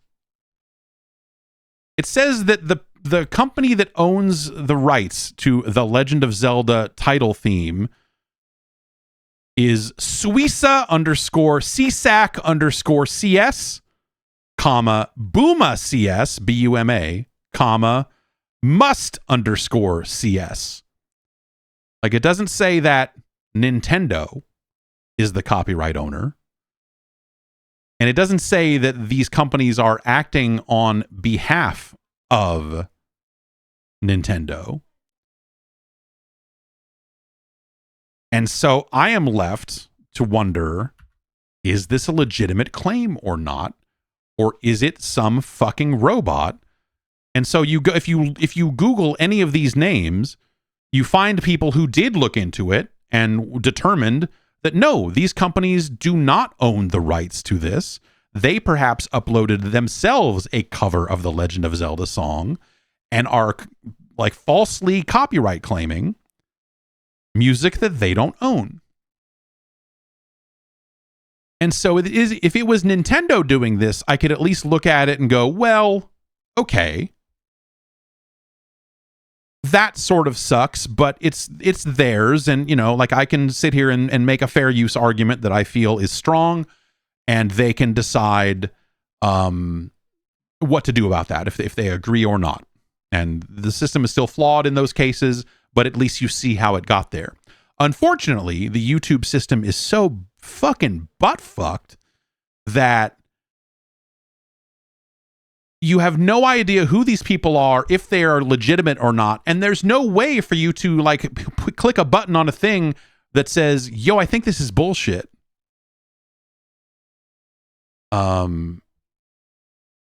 Is this a company acting on behalf of Nintendo, which is always possible that they are handling some kind of sample clearances or something to that effect. But again, it is not clear. Clarity in this system would actually go a long way when it comes to this stuff. It's really, it's frustrating. You know, like I get it. Like, you know, it's easy to understand why a company would go and copyright claim music that they own and all of that stuff. I don't necessarily begrudge that. I don't think people should just be able to upload whatever, wherever, and just laugh about it. But unfortunately, on the YouTube side, if I escalate this and make a human look at it, and they side with the claiming party and not me, my channel then gets a copyright strike, which is actually like kind of a big deal.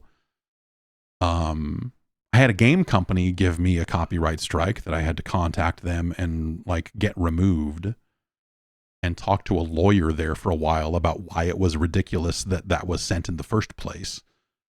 And that has led to me now being gun shy to cover any of that company's other games, because now I'm like, well, they don't seem like they know what they're doing over there. And I don't like the thing that they said they were going to do about providing better guidelines about covering their games. They have not done.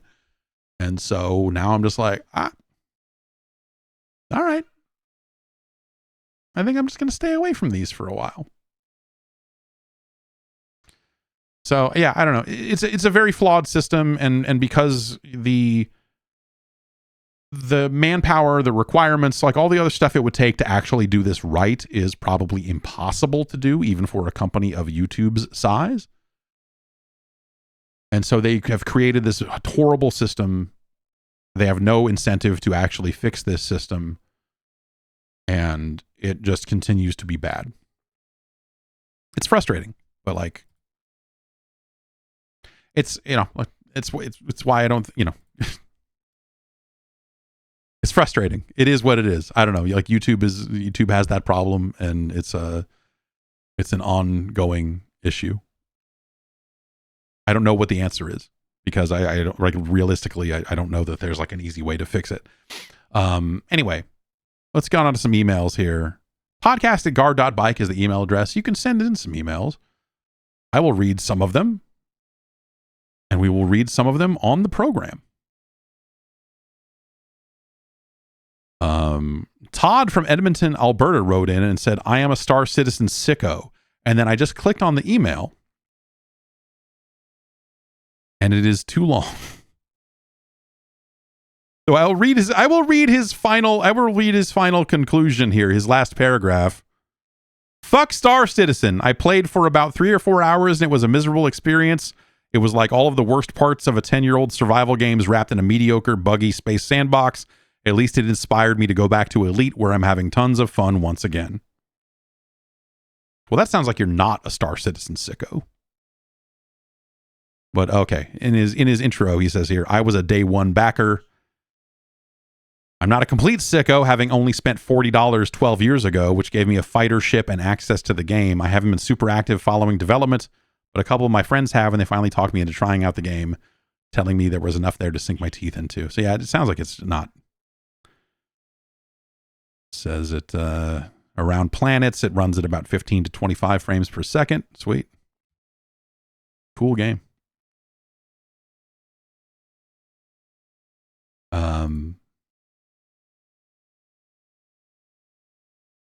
Kyle in Austin writes and says, was the obvious graphical differences between the Saturn and the PlayStation the biggest reason for the Saturn's failure in the USA? Or did the launch and lackluster support for the Sega CD and 32X really tarnish consumer trust in Sega and hamper the adoption of the Saturn? Kyle, it's a lot of things. We've kind of gone over this, so I'll kind of do a short version. It's retailers were put off by the quick launch of the Saturn in the US that only happened at select retailers like KB Toys. And so other retailers were not necessarily incentivized to give a shit about the Saturn. When they finally got their stock in, their supply in, they were like, oh, great, I guess we get to sell this awesome thing now too. So they kind of had already rubbed retailers the wrong way.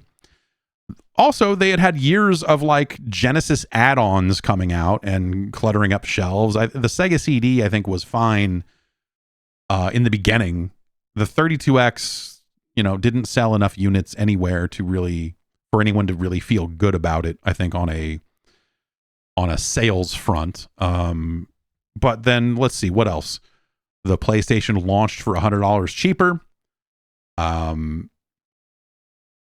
What you're saying about the lackluster support for the 32X, like consumer trust in Sega had taken a hit. If you were a Genesis fan who said like, okay, I'll get a Sega CD, and then you were like, oh, okay, I'll get a 32X, and then they were like, okay, now throw all that shit away because here's Saturn. That sucks. That sucks. And then the Saturn launch was not awesome. And then the PlayStation marketing campaign started up not long after that. And so, all of those things kind of contributed to it. The situation with the Saturn and the 32X was also reflective of a larger internal fight between Sega in Japan and Sega of America. And some of the fights lost there in terms of, how Sega wanted to run things going forward and what they were going to do and what the plan was, and even what the Saturn was going to be. Sega had conversations with Silicon Graphics and actually supposedly they were the company that said to Silicon Graphics, you should talk to Nintendo, I guess, because, we're not going to go with this because in Japan, they're convinced that they want to go down this fucking dumb road. So I don't know, maybe talk to Nintendo about it. And so SGI goes to Nintendo, they figure out Project Reality, and the N64 happens. Whether that's a good or bad thing is probably up to you. But, things could have been quite a bit different in that department.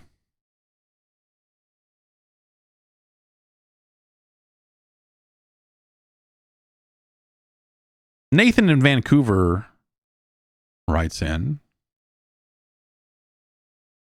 over the past 2 years, I've cycled from initially a passive dislike to ambivalence, casual enjoyment, and now appreciation of Taylor Swift and her music.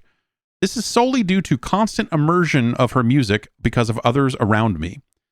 Have you ever gone from passive dislike or ambivalence to appreciation of a game or game series due to constant exposure to it through other people, eventually leading you to appreciate and enjoy it?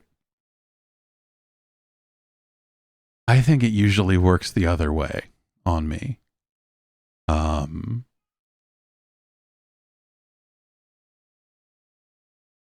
trying to think, I would say that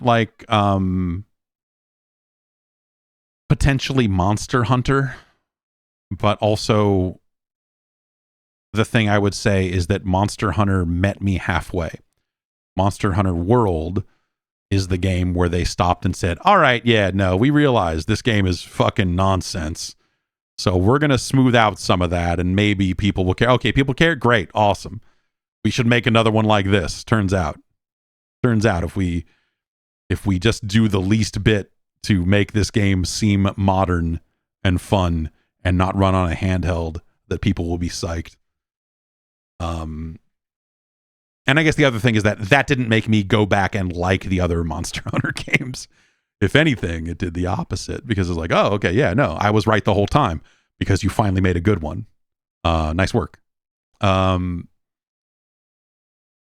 No, games that,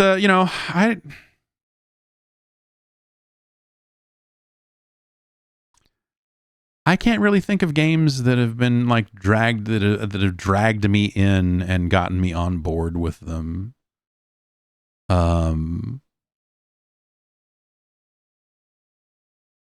World of Warcraft was a game that I played because I wanted to play it. Certainly having half the office play World of Warcraft at the same time was a thing that kept me there a little bit longer than I might have been otherwise.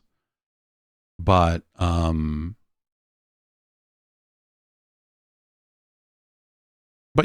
had played MMOs before that, and I played MMOs after that, so it's not necessarily, and that's not necessarily the guiding cause or the leading cause there. So no, I don't know that I can really think of any other examples. I was going to say, sometimes you want to play multiplayer with someone, and they all they want to play is Joe Montana football. So they're 16-bit football games I probably would not have spent any time playing, but I had a friend who really liked football, and so when we played games together, we would play Joe Montana football or some of those early Madden games. But that's kind of about it. Rich says, "What about all the Mario Kart with the kids?" No, man, Mario Kart. No, nothing about playing a lot of Mario Kart has made me like. I think I look at Mario Kart and I understand. I go, yeah, sure. I see why someone would like this. I find it fucking dull.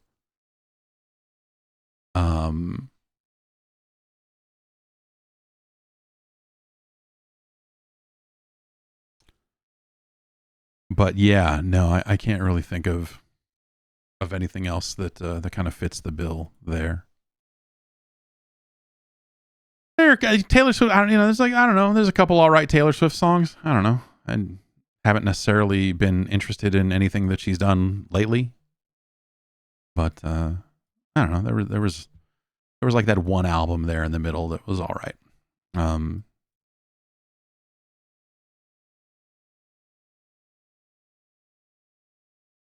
Whiskers writes in and says, I had a lot of trouble enjoying GTA 5 because the game spent a good chunk of time and resources on activities like tennis, golf, and other lifestyle activities that had nothing to do with breaking the law. Obviously, no one stepped up to the plate to challenge that game's dominance, especially with its online, so I ask this, what sorts of illegal activities would you cram into your perfect crime game? Yeah, it is kind of weird when you think about it that like GTA became this weird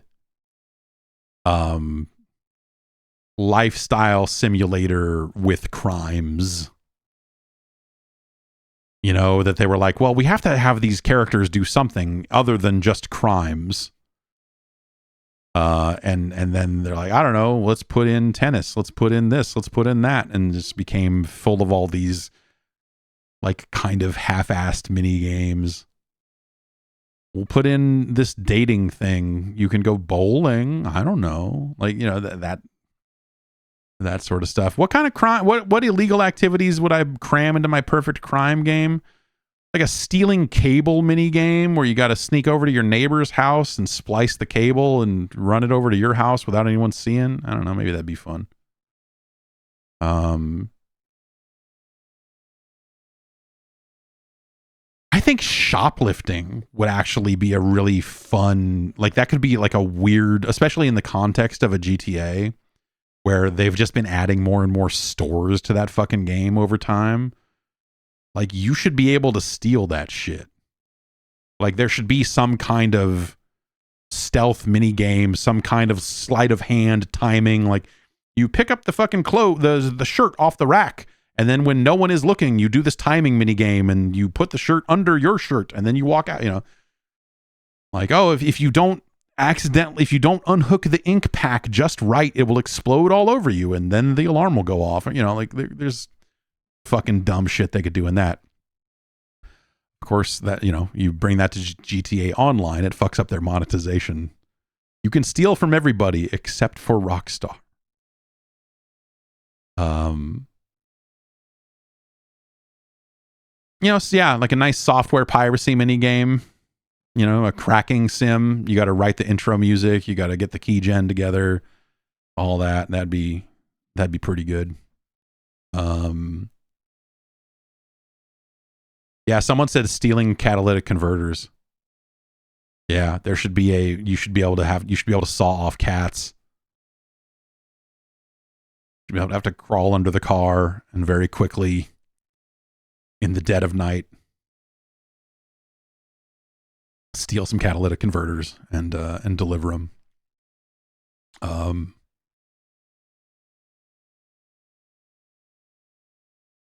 Or yeah, like car stereos. Like, yeah, you know, just like running through a neighborhood at 3 a.m. and hitting every car you can. That sort of stuff. Yeah, someone said, yeah, going to a movie theater and bringing a camera and doing that would be funny. That would be a funny GTA mini game of like bribing a projectionist and pointing a video camera at the screen and stuff like that. I feel like most of that, I guess I don't know how it goes down, but as someone who was around movie theaters and stuff for a lot of years, and working kind of behind the scenes for a movie theater for a little while, we had tons of opportunities that, like, you could just run those movies whenever, right? You could just fucking like come in at midnight and run the movie for employee. Like we had so many employee screenings and all this other stuff that if you really wanted to, and you were a projectionist who knew how to run the movie, and one other person at the movie theater who just was there, you could go in at like 2 a.m. and just run the movie and set up a camera and point it at the screen and hook it up to the audio, and it would have been very easy. Nowadays, with all that stuff being digital, I assume that like when the movie gets run, someone is notified. I assume that like the movie company is aware if you try to run a movie at 2 a.m, that at least like some ding goes off somewhere where they go like, oh, how much revenue did we make on that showing? And they're like, oh, 0. This was just a test run. It's like, oh, you ran the whole movie for a test run? Huh. And maybe some more questions get asked. I assume there is some kind of digital aspect to this that fucks it all up. Also, they put all those dots on like they still try to mark the movies. They try to watermark the movies so they can trace them, right? I assume that people just know what to look for and cut those frames out of their rips or something. I don't know how they, I don't know. Those would all be fine crimes.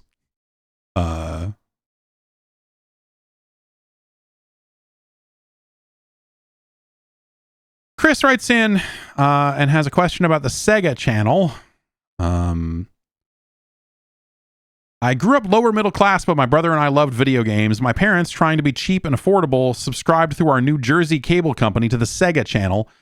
The man came out to the house and hooked up an official Sega dongle that said Sega channel to the back of an RFU switch that went to the cable box. Then what felt like hundreds, but were probably closer to dozens of games, were at our disposal. I remember liking it, but if I strain the memory a bit, I think the games were very unresponsive. But hey, streaming games in the 90s. We got rid of it after a month because it was insanely expensive. So those were not streaming. Like, no, those games worked just as well on the Sega channel as they did it on a cartridge, because they were just downloading the game over the cable, the same way you could get a cable modem and use the internet nowadays. And you were playing the games that way. So they weren't less responsive than anything like that. It would just store them in the memory of the big cartridge you plugged into your Genesis, and they would run, and then you would turn it off and turn it back on. It would load up a menu with whatever games were available that month, and you would pick them. There were some cases where games, so the Sega channel cartridge only had so much memory on it. And so as we got later and later into the Genesis era, they started making bigger and bigger cartridges. And so they made some games that were too big to fit in the memory of the Sega channel cart. And so in some cases, they actually produced custom versions of the games for that service that would split the games in half. And so Mortal Kombat 3 was like 2 entries on the menu. And on the first one, it was like these characters were available. And then on the second one, a different set of characters were available because they could, remove them from the cartridge, remove them from memory, and make it work that way. And that was really weird. It was like the same title. It was the same character select screen, but some of the characters were just grayed out. And you would have to turn it off and back on and load the other one if someone wanted to be Shiva or something, And I don't think those versions of those games ever got out there. Some CDs that were used in the development of Sega Channel and some of the things that they used behind the scenes to make all that work have leaked out over the years. People have reverse engineered the format that the cartridges were the ROMs were dumped and then had to be kind of ripped apart and compressed, and they had to touch them in a handful of different ways to get them prepped for use on the Sega Channel service. And some of that stuff is leaked out, but not every single game that was on the service has. So I don't think that those like half cartridge versions of Mortal Kombat 3 ever got out there in any kind of other format. I think those are just kind of gone forever now. But yes, that is how they did that stuff. The load times were not great. It took a long time to download a fucking Genesis game, I guess, because it was not like big broadband speeds. It was still like inefficient early days of cable. But it was kind of just on the heels. It wouldn't be too much longer that cable modems and internet, broadband internet, would be much more available. And Sega Channel was available for years after it was maybe most relevant also, because the only time I ever saw Sega Channel was probably 94, 95. So kind of late for the Genesis, like kind of pre-PlayStation, but kind of in that era.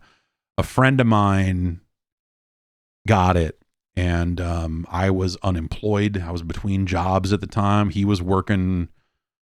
He had a job at a radio station, and so he was doing mornings. He was their morning guy, and so he would get off work at noon or something like that. That would be right about the time I was waking up. So I'd drive up to his place by the time he was getting off work, and we would just hang out and do whatever. And he had Sega Channel, and and lived in this apartment complex with a pool, and so do a lot of day drinking, and then playing weird versions of Mortal Kombat 3. Good work if you can get it.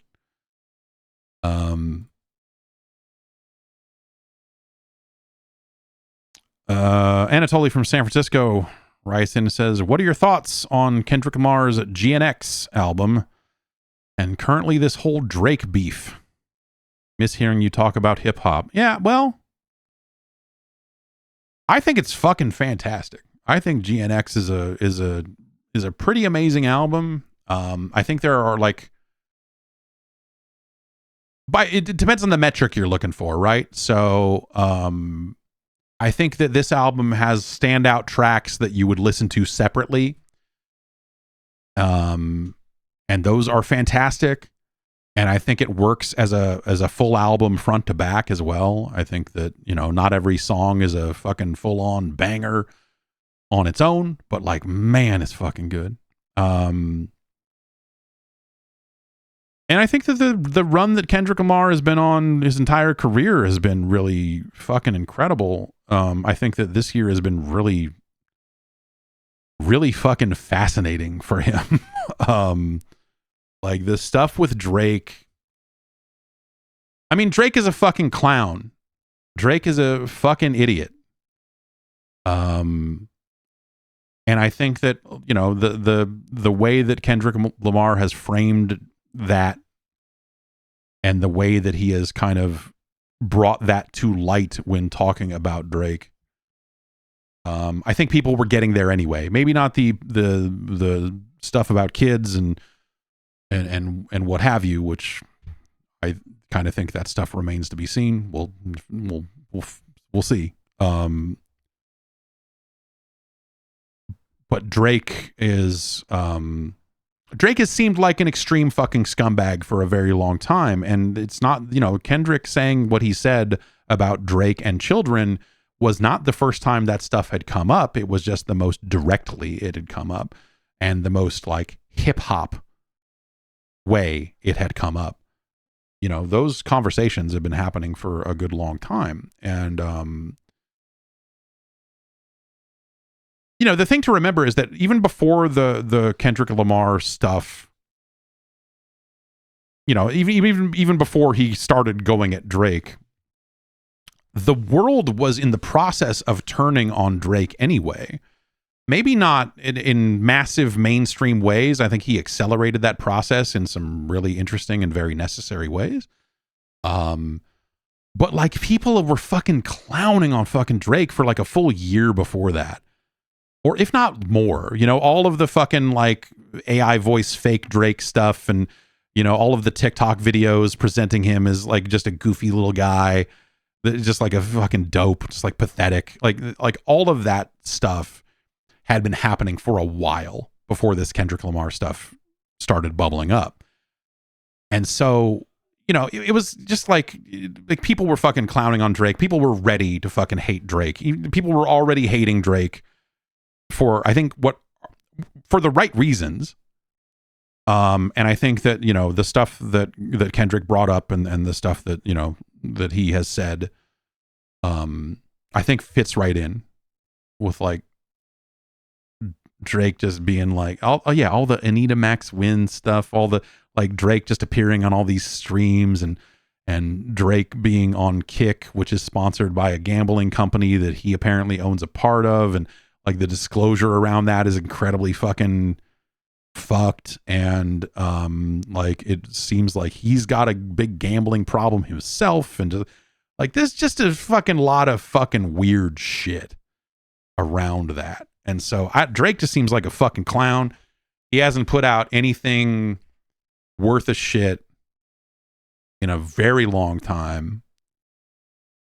And so like I think artistically he's been like falling off constantly. And then yeah, all the Millie Bobby Brown stuff just seems super fucking gross. And then, you know, yeah, and so, you know, Pusha T was more than enough, was more than Drake could handle.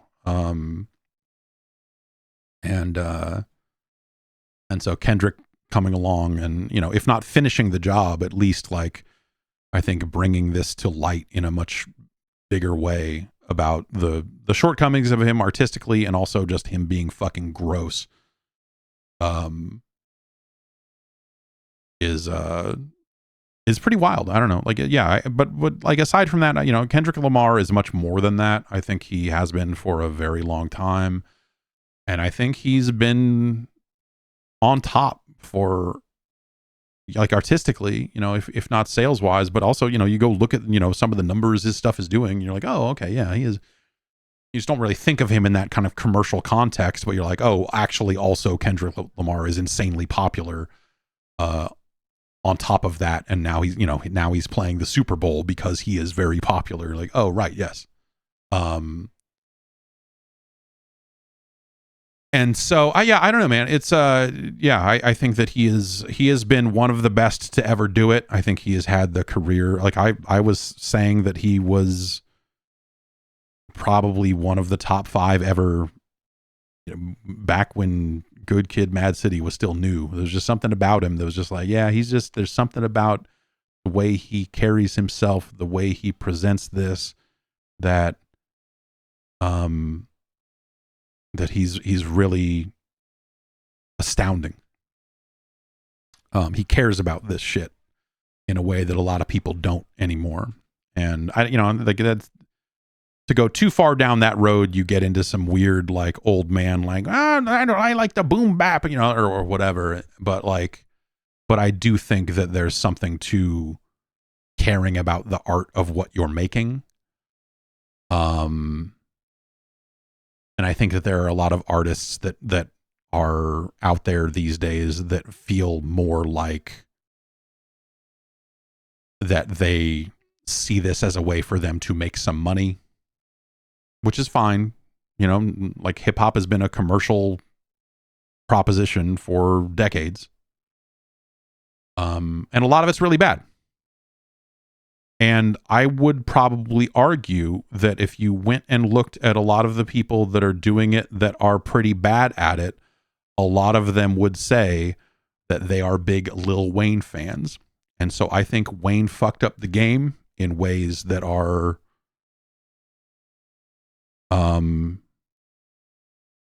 unforgivable. I think that like people that try to fucking put him on some pedestal like he is like an amazing, like, oh, Lil Wayne is so incredible, like sure, I guess, dude, like he's had some tracks that are fine, like, but like I think that at some point people started rewarding it's the thing that Biggie did, that Jay-Z started doing, that then Wayne started doing, that thing of like, I don't write anything, I just fucking I come up with it in the studio, I just come up with it and I don't ever write it down. I'm never going to write it down. Like, yeah, maybe you should fucking write it down. maybe your output would be a little better. I think 2 Chainz gets away with that to some extent, but I don't know that I approach 2 Chainz like he is like an intensely serious lyricist. But when 2 Chainz said that, like, yeah, I just go in the studio and someone said I should just start freestyling it, and so I did. And actually, some of the stuff that he put out after that switch, I was like, yeah, actually, yes, 2 Chainz. So he kind of got away with it in a weird way. But yeah, I don't know, Lil Wayne, all the Cash Money stuff, like, I think people forget that, like, when that stuff was coming out, like, it was very popular music, and it was in the clubs, and it was all the other stuff. But there was also a very large undercurrent of people going like, man, all this fucking Cash Money stuff is fucking up hip hop.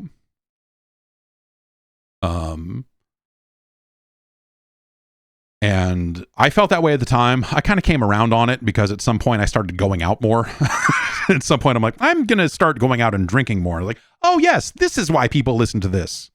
This is why people listen to this garbage, because it's fun. But I don't know, man. I think past a certain point, like when Wayne kind of ascended and started, people are like, oh, the Carter 3's coming out. Like, fucking whatever. I think his shit is incredibly boring. I think that, like, his voice is, like, there's some verses that Wayne has that I think are very good. Like, he is not unskilled or whatever, but like, when people try to say that he's one of the greatest, Lil Wayne is one of the greatest. I can't believe that the NFL didn't choose to put Lil Wayne on here so that he could fall asleep on stage because he showed up too fucked up to perform. Like the very idea of a conservative organization like the NFL going that way, I think is hilarious. But yeah, man, Wayne is fucking whatever to me.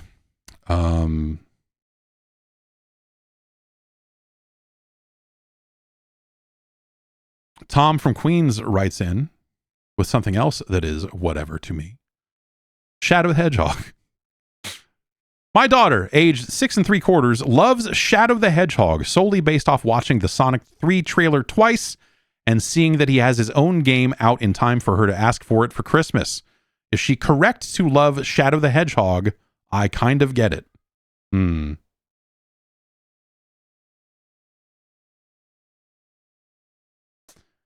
Well, it's too late now.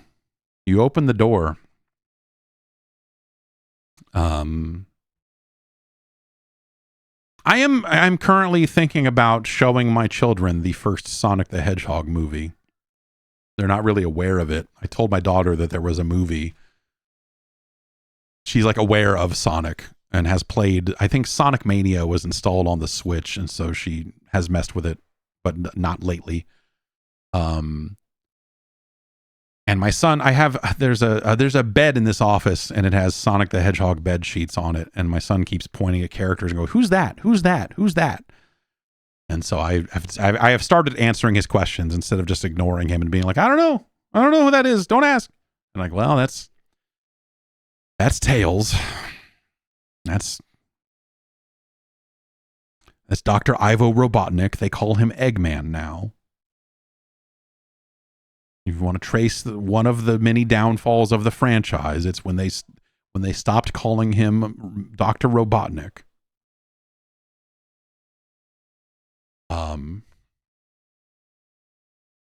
But they don't seem, they have both seen the games and don't seem very interested in them, which I feel good about so far. But yeah. We'll see how it all goes. Your daughter is a lost cause. I'm sorry.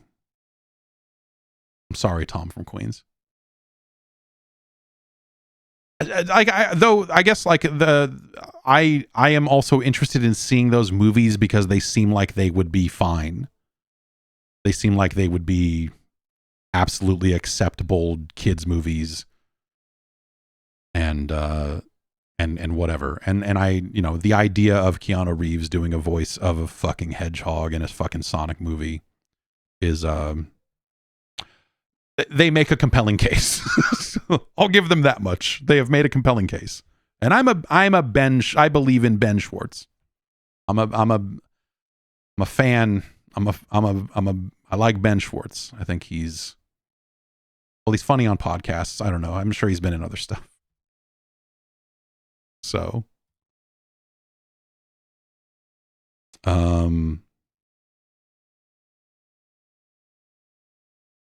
let's see.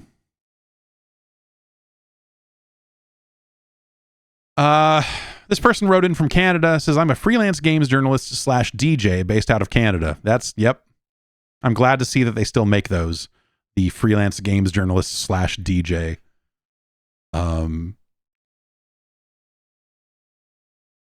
I've been doing this for about 3 years now as a regular contributor to both digital and print. The money is good, and paired with a boring office job I have no qualms half-assing, I can eke out a comfortable existence. Gaming and spinning on the weekends. I've wanted to transition into working as a member of the gaming press full-time, but despite having a constant stream of contract work coming in the form of preview, review, and feature requests, it's nearly impossible to even get an interview at a legacy publication. Do you think the pipeline from freelancer to staff writer exists anymore, or is the future of the games press going to be personal brands such as your own? For a minute there, I thought we took this question last week, but this is not an uncommon question coming in. You said it yourself that it's impossible to get an interview at a legacy publication.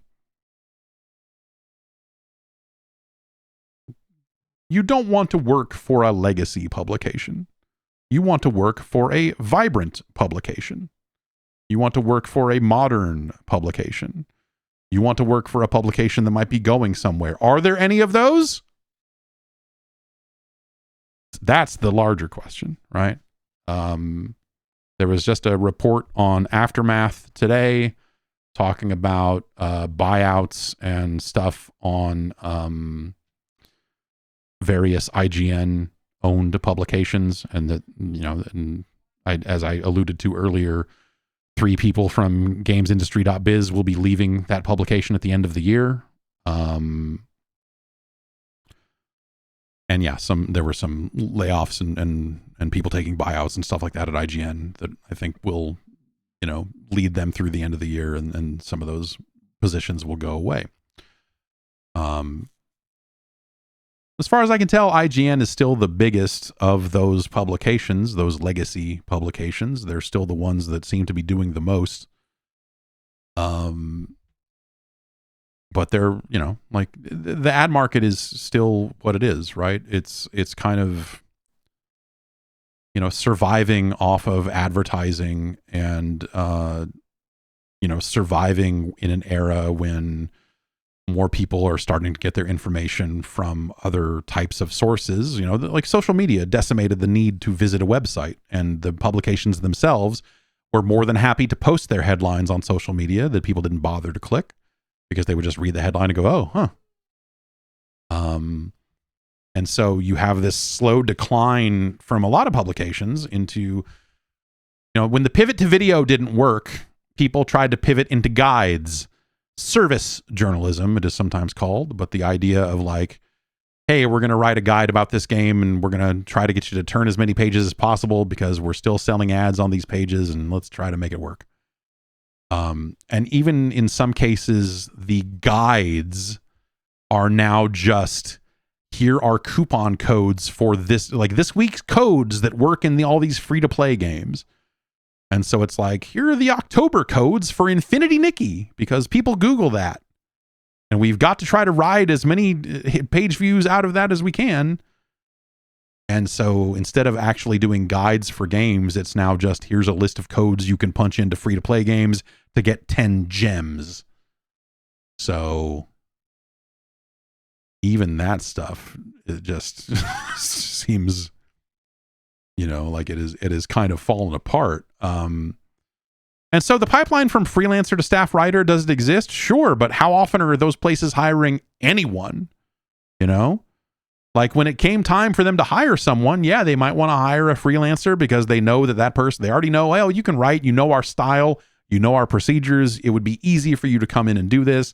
Like, yeah, man, that is appealing. As someone who has been a hiring editor before, it is sometimes nice if you have someone who already knows all that shit. But how long is that job going to last, and what do you do after that, and all? Like, it's really fucking. It's still just weird. It's still just very, very weird. And so the idea of pursuing it at all, I think, is a really tough one. I think if you're kind of doing your thing, and you get to kind of, you know, do the game stuff on the side while you have a regular job, and you still get the DJ on the weekends, that sounds all right. I don't know. When you talk about the future of the games press and what is it going to be,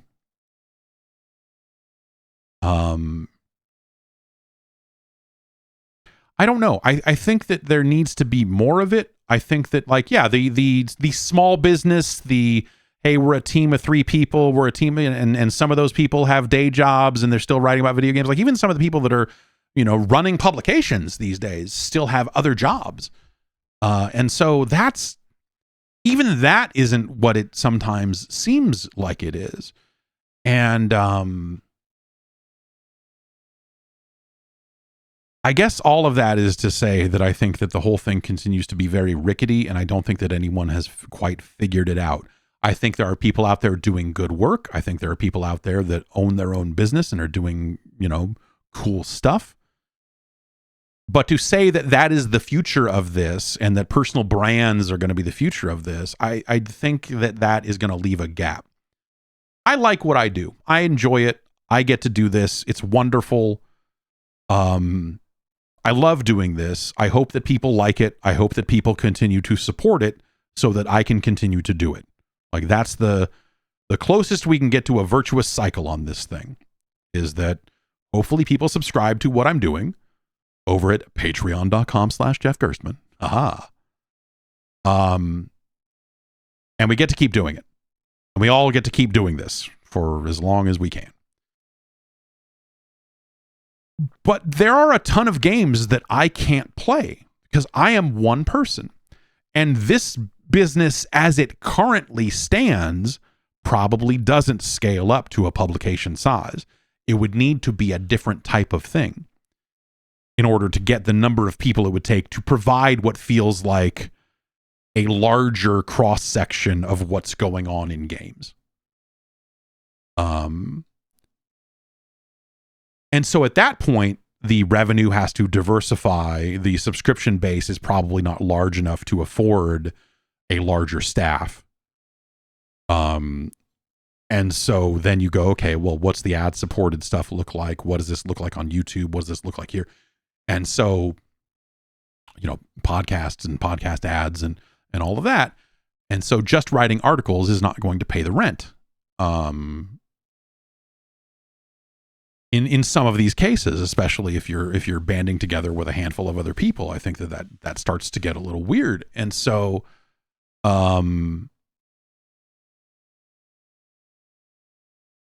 yeah, I think that, you know, like the idea of like, what is the future of this, I think remains to be written. I think that there are people out there doing great work, but I think to find something that is truly stable, to find a way to launch a lasting publication that is something that could, you know, make it for generations, right? Something that could like outlast the people that are currently working there, without falling apart, without sucking, you know, something that could actually like cover games for, you know, 15 years and still be good after all those years. I think that is the thing that is increasingly difficult. And I think that is the thing that, like, there needs to be a fundamental change on how publications like this are valued. Because look, man, like, all we hear about amid all the layoffs in gaming, right? Like at publishers, at developers and stuff, but you still hear about these massive numbers, all this revenue, all this money that exists inside of and around video games. And so you look at that and go, this as a medium, video games as a medium, it is large enough it is valuable enough and it is culturally relevant enough to justify more and larger forms of coverage than it currently has.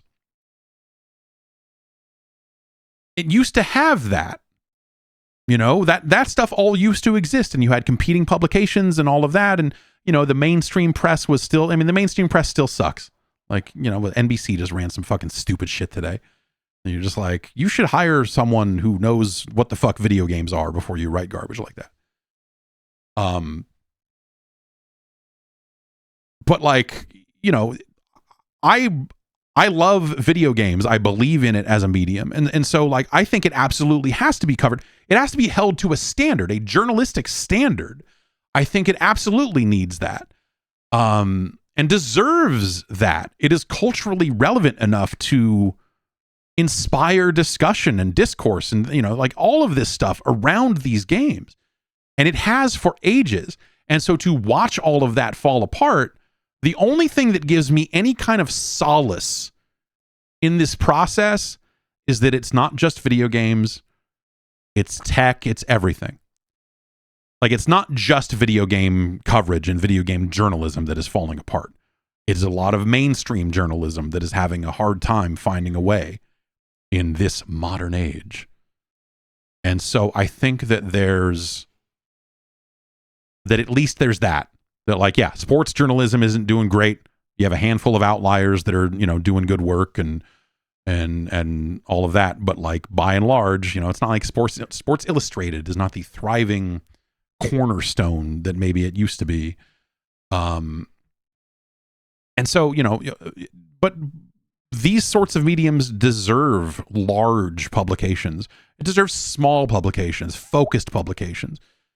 All of this stuff should exist. There should be so much discussion of video games in publications like this that it's really wild that all of that stuff has fallen apart and the people don't see the value in it. You know, people go like, oh, well, you know, this guy on YouTube, you know, that is actually getting sponsored by the game he's talking about. I trust him more than, you know, like, we're just at a very messed up and weird time for journalism in general. And so, like, I can at least take some solace in that like no one else has figured it out either. Which gives me hope that, like, you know, eventually I think people will band together and find a new way. And I have some ideas about what I would like to do and what I think coverage should look like. And I have to look at it and go like, is that financially responsible? And go like, not right now. I think there's a way, but I think some things have to change first. I'm just not sure what those things are. I have some ideas, but it's really hard to call it right now. It's really hard to call it right now. So, but I think that eventually we see it almost resembles a culling, you know.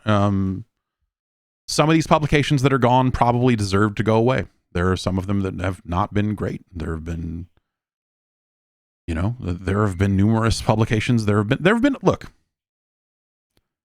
as someone who has spent a lot of time reading game reviews, there have been a lot of people over the 30 years or so that I've been reading this stuff and caring about this stuff.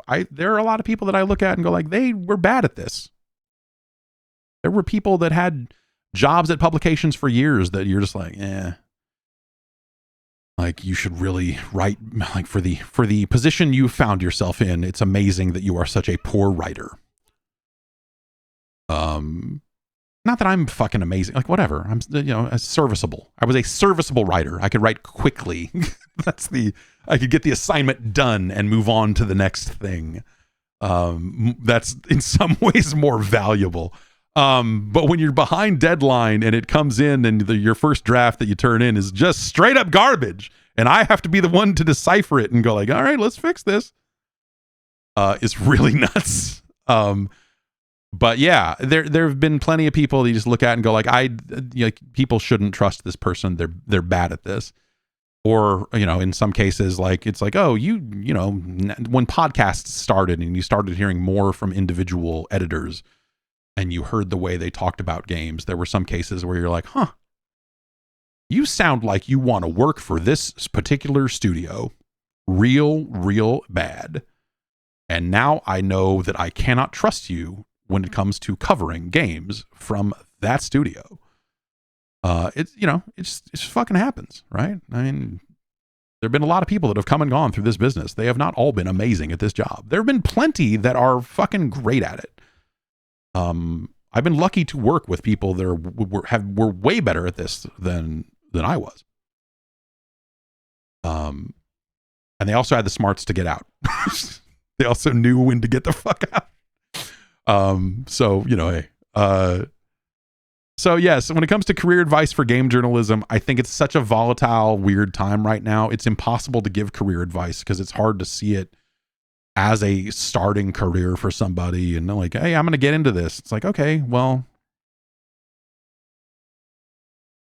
you should build a following first and then get into it. I don't really know what the answer is. I think, you know, there are definitely audiences out there, and, you know, there are more and more platforms for publishing your work than there were, you know, whether it's some of these newsletter sites that are out there. And,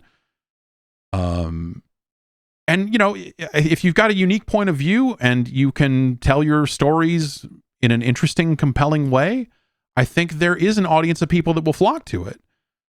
But but that doesn't mean you should get a job at IGN. Or try to get a job at, you know, at one of these existing publications. That's maybe not going to be the best place for you to thrive. Ed Zitron is a really interesting, like, outlier in some of this stuff where he's been covering tech and covering AI. And he, you know, is still running his own PR firm, I guess, and started writing a newsletter and now is doing a podcast. And he has had what, you know, from the outside looking in, looks like explosive growth because he is writing about the right thing at the right time. And he is a refreshing voice in a space that desperately needs it. If you can duplicate that for video games, that might be a good way to go. It's easier said than done. But I think that, you know, it's stuff like that. It's individuals that are reporting things and covering things in ways that the mainstream publications are not. And I think that there's still something there. There's still something to that, because we did see this newsletter stuff kind of take off all over again, and kind of this resurgence of text delivered via email, which I find to be gross, to be honest. And so I think that, you know, there are those sorts of opportunities out there for sure. But that I don't know that I would say that people should be out there pursuing a job at one of these existing publications. I mean, that'll pay the bill, you know, like when those jobs pop up, I mean, there's no harm in applying for them. It'll put you on a bigger platform than you are now. If it's a next step in your career, like, you know, I don't think there's nothing to be gained by going and working for an existing publication, for sure. But with the way that they are not hiring and the way that they are shrinking and the way that market has been going lately, it's hard to envision a scenario where that is like, you know, I worked at GameSpot for 11 years. I would have been like, you know, had the situation not gone to shit with management there, I would have probably been happy to work there for another 11 years. Though, I don't know, that probably, yeah.